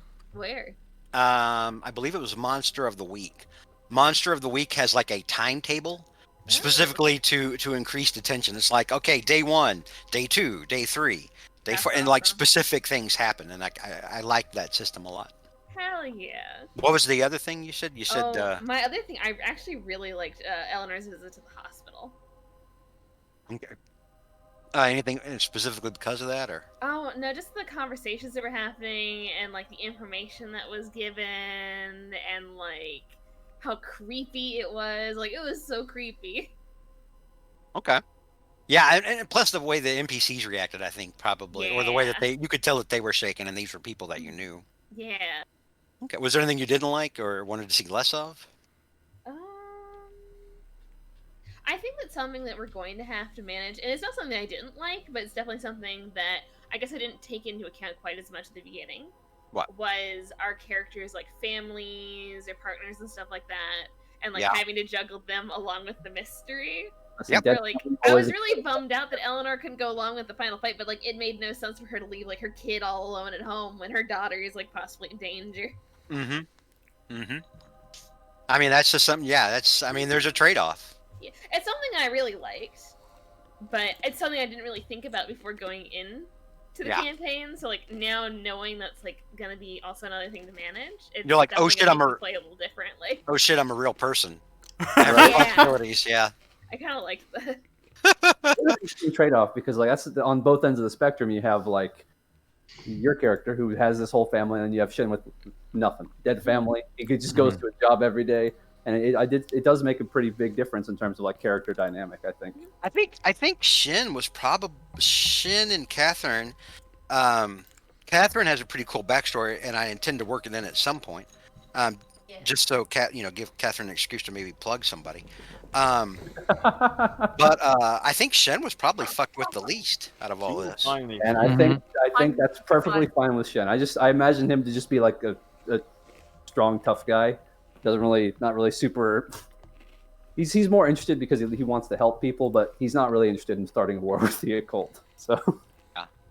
I'm very excited to see where you take my backstory because I have a lot of backstory. I know. I gave you a ton. I know. I wish we got to see more of that. That I'm sorry, I didn't mean to go make my turn. Just no, that's fine. The reason it was I really didn't have an opening to try to bring in Catherine's. It's the first session, the first adventure, right? First investigation. Because Catherine's backstory is very involved and deals with overseas shit, and I didn't really have enough. But yeah, no. Trust me, we'll get to it eventually. Oh yeah, no, I am excited when we get there. But I knew it was a lot to do in just a little time. Knowing that we're coming back makes me very excited. Okay, since we're talking to Kelsey, what were your favorite parts, your least favorite parts, and any kind of feedback or input? I felt bad that I didn't use any of my. It felt like the fight started and I wasn't there, but that was because I was protecting the kid. Protecting everyone, like the kid and the dog. That was my priority at the time. I wanted to get them out. But I really loved the suspense. I really loved, like, being able, like having some, like, nice role playing with the father and I. And at the end with Eleanor was super nice, and that was super fun. Yeah, I enjoyed it all. This game is very interesting in that, and a lot of Call of Cthulhu veterans will tell you this on podcast or YouTube videos. The game itself is all roleplay and investigation, except for like that 5% that's like brutal fucking combat. Yeah, it's like a 90-10 split. Which takes up most of the damn. The dual wielder. which is the biggest chapter in the damn book. Hmm. Okay. Was there anything you didn't like or want to see less of, or anything you want to see more of that was, or see something that wasn't in here, other than your backstory, which I said I've Yeah, got plenty of that. I think I would like to be able to shoot a gun for one. Okay. Yeah, you'll have But that was, you'll I have had chance. other things I had to do. Yeah. No, character-wise, it Bring in a needs house burglary just so she can shoot a gun. No, she asks Catherine, "Hey, Catherine, give me your gun." shoots like a chandelier or something. It made sense for Catherine though to do what she did when that fight started. okay. Yeah. All right, Alex, later. what about you? Is there anything you liked, anything you didn't like, anything you wanted to see that you didn't see, or anything you want to see in the future, anything like that? Exactly as Junie said, I love the tension and slow build up to this. It Mhm. really got to be like a real worrisome building moment, and then when finally we saw the satyr, it was just, oh my fucking god, there it is to start firing. Oh man. It starts screaming. Oh man, here we go. But my favorite thing, aside from that, is that with how Call of Cthulhu is compared to like how D&D is instead of having combat being basically your driving for how the plot does, it's not a question of like what happened. It's more like how you're gonna get through five layers of enemies. I loved that it was a mystery and we had to investigate it to figure it out. Hmm. It wasn't just going to end up on ourselves. We had to go out and Right, it wasn't like we Yeah, walk into we a had to cavern solve and there's a the wanted mystery. poster like dragon attacking the crossroads. Let's go kill the dragon. It's not Right, like yeah. in that Yes. sense. Usually for D&D and everything like that, your mystery solving stuff typically will, for at no fault of anybody, will just kind of be from finding out more information about the area. But with just the theme of how this Call of Cthulhu goes, that mystery is the core gameplay loop, which Right. I really enjoyed a lot. If And I I could really say something enjoyed. on I really that. enjoy the system. I love having luck. It reminds me of hero points in D&D Fifth Edition. So Hmm. I always appreciate that because you can always kind of push it when you think that this is a plot enough important area where either for good reason your character should succeed at this, or it is so important to you as your player that you can make it happen just so. It's a lot like plot points or hero points, stuff like that. Things that mean you could really take a weight into the story to make it special, I guess. So it's not just so it is the keeper, but it is 5 people. What were we gonna say, Junie? Oh, if I could add on to like differences between this and D&D. Yeah. I have noticed with the D&D, like I really enjoy it, but sometimes it can be very much like go to this place and then this will happen, and then you go to this place and this will happen, and then like you go through like the like railroady kind of thing, like where you know like each beat that's gonna happen. Yeah. And this was kind of so refreshing because you're just kind of thrown into this world and it's like you get to figure it out. Like do whatever you want. Like you could just not go to certain places and not get that information. And I really Never like went to that farm. Yeah. I will say I'm not knocking D&D or anything like that. They're with two this. totally I different love games. Oh, They yeah. are. totally Yeah. different things. It's nice that I've been playing D&D for 5 years and I can try something new. It's Yeah. a- I can't help but agree. Yeah, that's one thing I could definitely say. It's a tremendous palate cleanser, a nice break from D&D. Yes, Yeah. it's a refreshing Dr. Pepper after a million Cokes. Ooh. Hmm. Hmm. But I can't wait to go back to D&D too. Yes, Right. Yeah. I also think cannot because I wait. think we're going back like next week or something. Oh yeah. Hell next week yeah. we'll be back in Hell D&D. yeah. Okay. Let's do Neil next. Neil, Also, I hate to say it, I gotta hop out. that's fine. Good night, Okay. Have a good night, Junie. Good night, Good Junie. night, Junie. Good night, Junie. Let's Neil, you give your feedback next, like your favorite stuff, if you had any of these favorite stuff or anything you wanted to see more of, etc. I think that my favorite thing out of all this was the role playing because, well, especially with you as like the NPCs, because holy shit, George, you threw me for a couple of genuine loops there. You had a couple sucker punches ready for him, that's for sure. Oh yeah. And I'm not, I'm not I sure. try to add color and make things I'm interesting. not sure if this is George's way of saying pucker up, buttercup. But I really enjoyed getting tossed loop and having to like stumble my way through a conversation. It's uncomfortable as hell, but it really works to It's an get opportunity to grow, to shake try things. something new. Yeah, it also works to shake things up. The one thing I do think we need to work on, or not we, but that sounds mean, but I think the one thing I want to see improved is like seeing our backstories coming into the fold a bit more. Like they come in through skill rolls, but like Guy's architecture shit was like, oh yeah, he made this building and it looks like shit, haha. Which was very funny. I think that stuff would probably come involved in a longer. No one What ever was said the anything. library? Yeah, I the don't- library. You said it was designed by him, and I remember at one point as a throwaway joke to Neil, I'm like, man, what an ugly building. Right. But like the buildings were there and like nothing really came of like the background aside from like skill rolls or like Catherine's background, or Father Dan I think actually had some stuff to do with his like religious background, but like, you know, Right. Yeah. but that's because of the implicitly religious nature of like this Lovecraftian the stuff. dichotomy between that and the occult, right? Yeah. Oh yeah. Yeah. Architect stuff is hard to work in.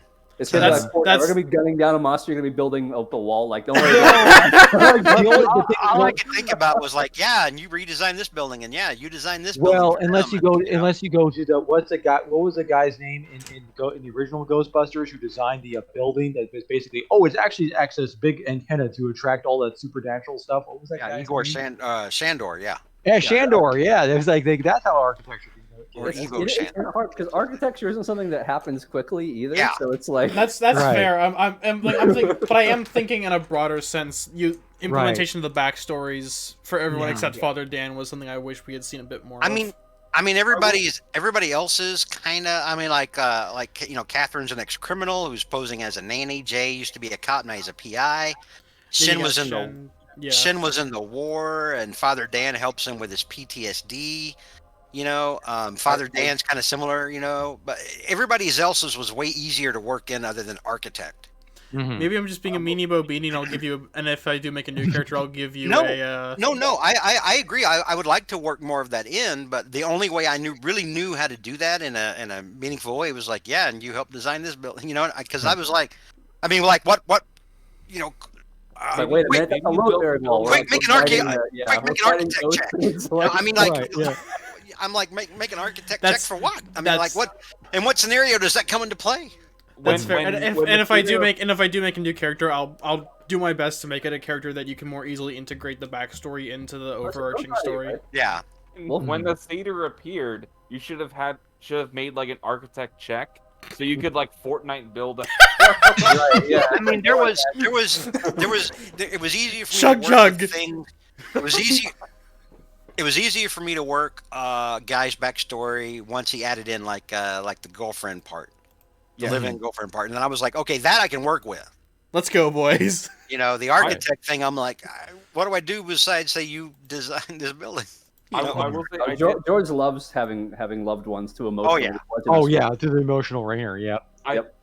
I will admit, by the way, I did kind of min-max with the background, like an ex-cop private investigator, like kind of And that came in really handy. We have to have a diverse set of skills if we want to succeed. Right. That actually yeah. makes a lot of sense, though. Yeah. Mhm. It does. Yeah. But, Yeah, it does. You know, it's Like you have some crazy high stats. Like yes. Oh, I know. Yeah, much. You know. But not my persuade for some reason, and my charm. I kinda love Yeah. it. Rick, what were the? Venkman says, "Oh, not Fortnite." Let's do Rick next. Rick, what were your favorite parts? Your least favorite? What do you want to see more of, etc.? I just do love the complete change of pace from D&D. Really sold this for me. It was just such a wonderful experience. I've never really played outside of D&D. I haven't really had a lot of tabletop roleplay experience, and I really loved every minute. The only things I can say I maybe didn't like were mostly of my. I think I myself played too cautiously. I didn't want to. I felt like the stakes were were higher than they really were, and I didn't make as many interesting decisions as I could have when making my character. Because you blew a lot of luck to dome that one girl at the end of last session, didn't you? Yes, that was that was great. But to be fair, outside of that, the only thing I maybe found a little unbelievable is like our involvement. Like I was having a hard time thinking like, why would Shen really want to be super involved in this, other than that he's friends with Dan and wants to help him out. And I think This is why. Remember, we did that long session of like, you know, how does everybody know one another? Right. You know. Yeah. Which Because- I understand that was kind of tough, but that was Yeah, also and that- I and was the- played a little too cautiously. And the thing is, that's one of the reasons why I kind of deliberately decided to make my character Catholic priest, not just because the fact that I kind of have knowledgeable about a little bit about that, but in real life, but also because I figure like who better to try to get involved with something that's potentially supernatural than somebody, because I figured, because I mean, when you mentioned Call of Cthulhu, George, I was like, okay, Exorcist. That's the guy I was going. That was the guy I was going for.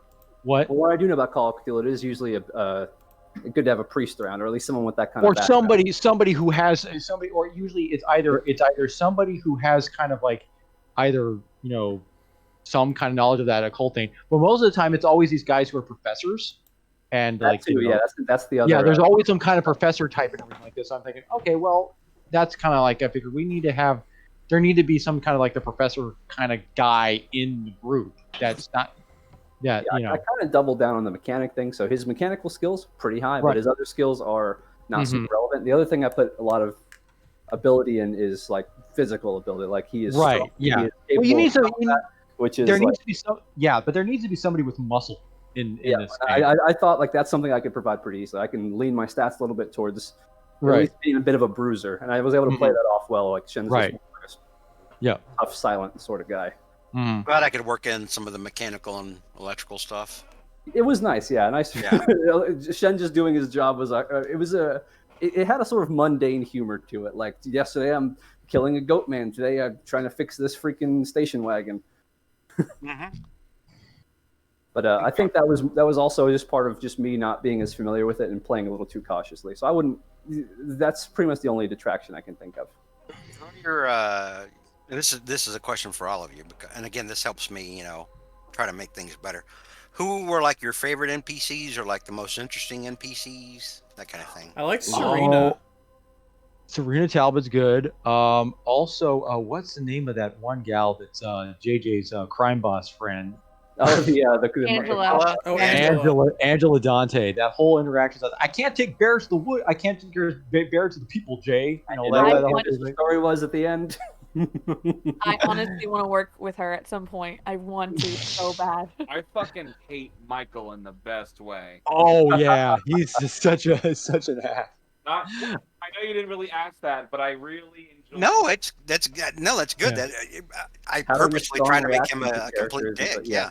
Oh yeah, that was like, oh, I try to make him a dick, but at the same time, also make him like believable. Like yeah, I mean like tonight, like when he came in and he started yelling at his daughter, he was fucking worried about his daughter. I mean, he does Sure. love Oh, his yeah. kids, Mhm. but Yeah. rather, but I mean, that's just how he handles it. And a lot of his personality, the way I decided I was going to play him off, was Junie.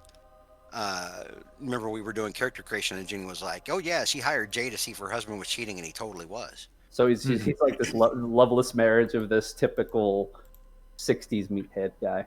I mean, he loves his wife, but at the same time, I mean, like, He loves other people's wives too. Yeah. But yeah, no, he's actually fun. I like that he got to call Catherine a bitch tonight when she popped That up. was I was like, man, George is in the best way. George is laying it in. I think we're giving George strong characters to play. Definitely, I get super into helps us, NPCs too. sometimes. Like Right. Oh yeah. because it helps to be able to like completely like know their motives and think like them and know how they react to shit. Mhm. No, I definitely think that's such a big help to us because it gives us a impetus to sort of react as well. It gives us something strongly to react to. Like Also- remember when Roland tried to intimidate Big Big Dandy. Yeah. Big that was Big Dandy big Lacefoot there at mistake. Zakar. And You then know, and his- then Big Danny was like, "What the fuck is wrong with you, you idiot?" Imagine him now.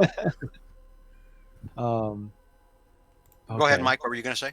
I was gonna say in terms of my likes and dislikes, I like I kind of like trying to play a character who's a little, I mean, don't get me wrong, I love Roland to death, and But Roland's gonna playing kind of become a like somebody meme. who kind of sort of like unpredictable thing. But I wanted to try to play a character who's a little bit more serious, someone who's kind of like someone to try to be somebody who could like, and I love the like some of the interactions. Like again, agree that.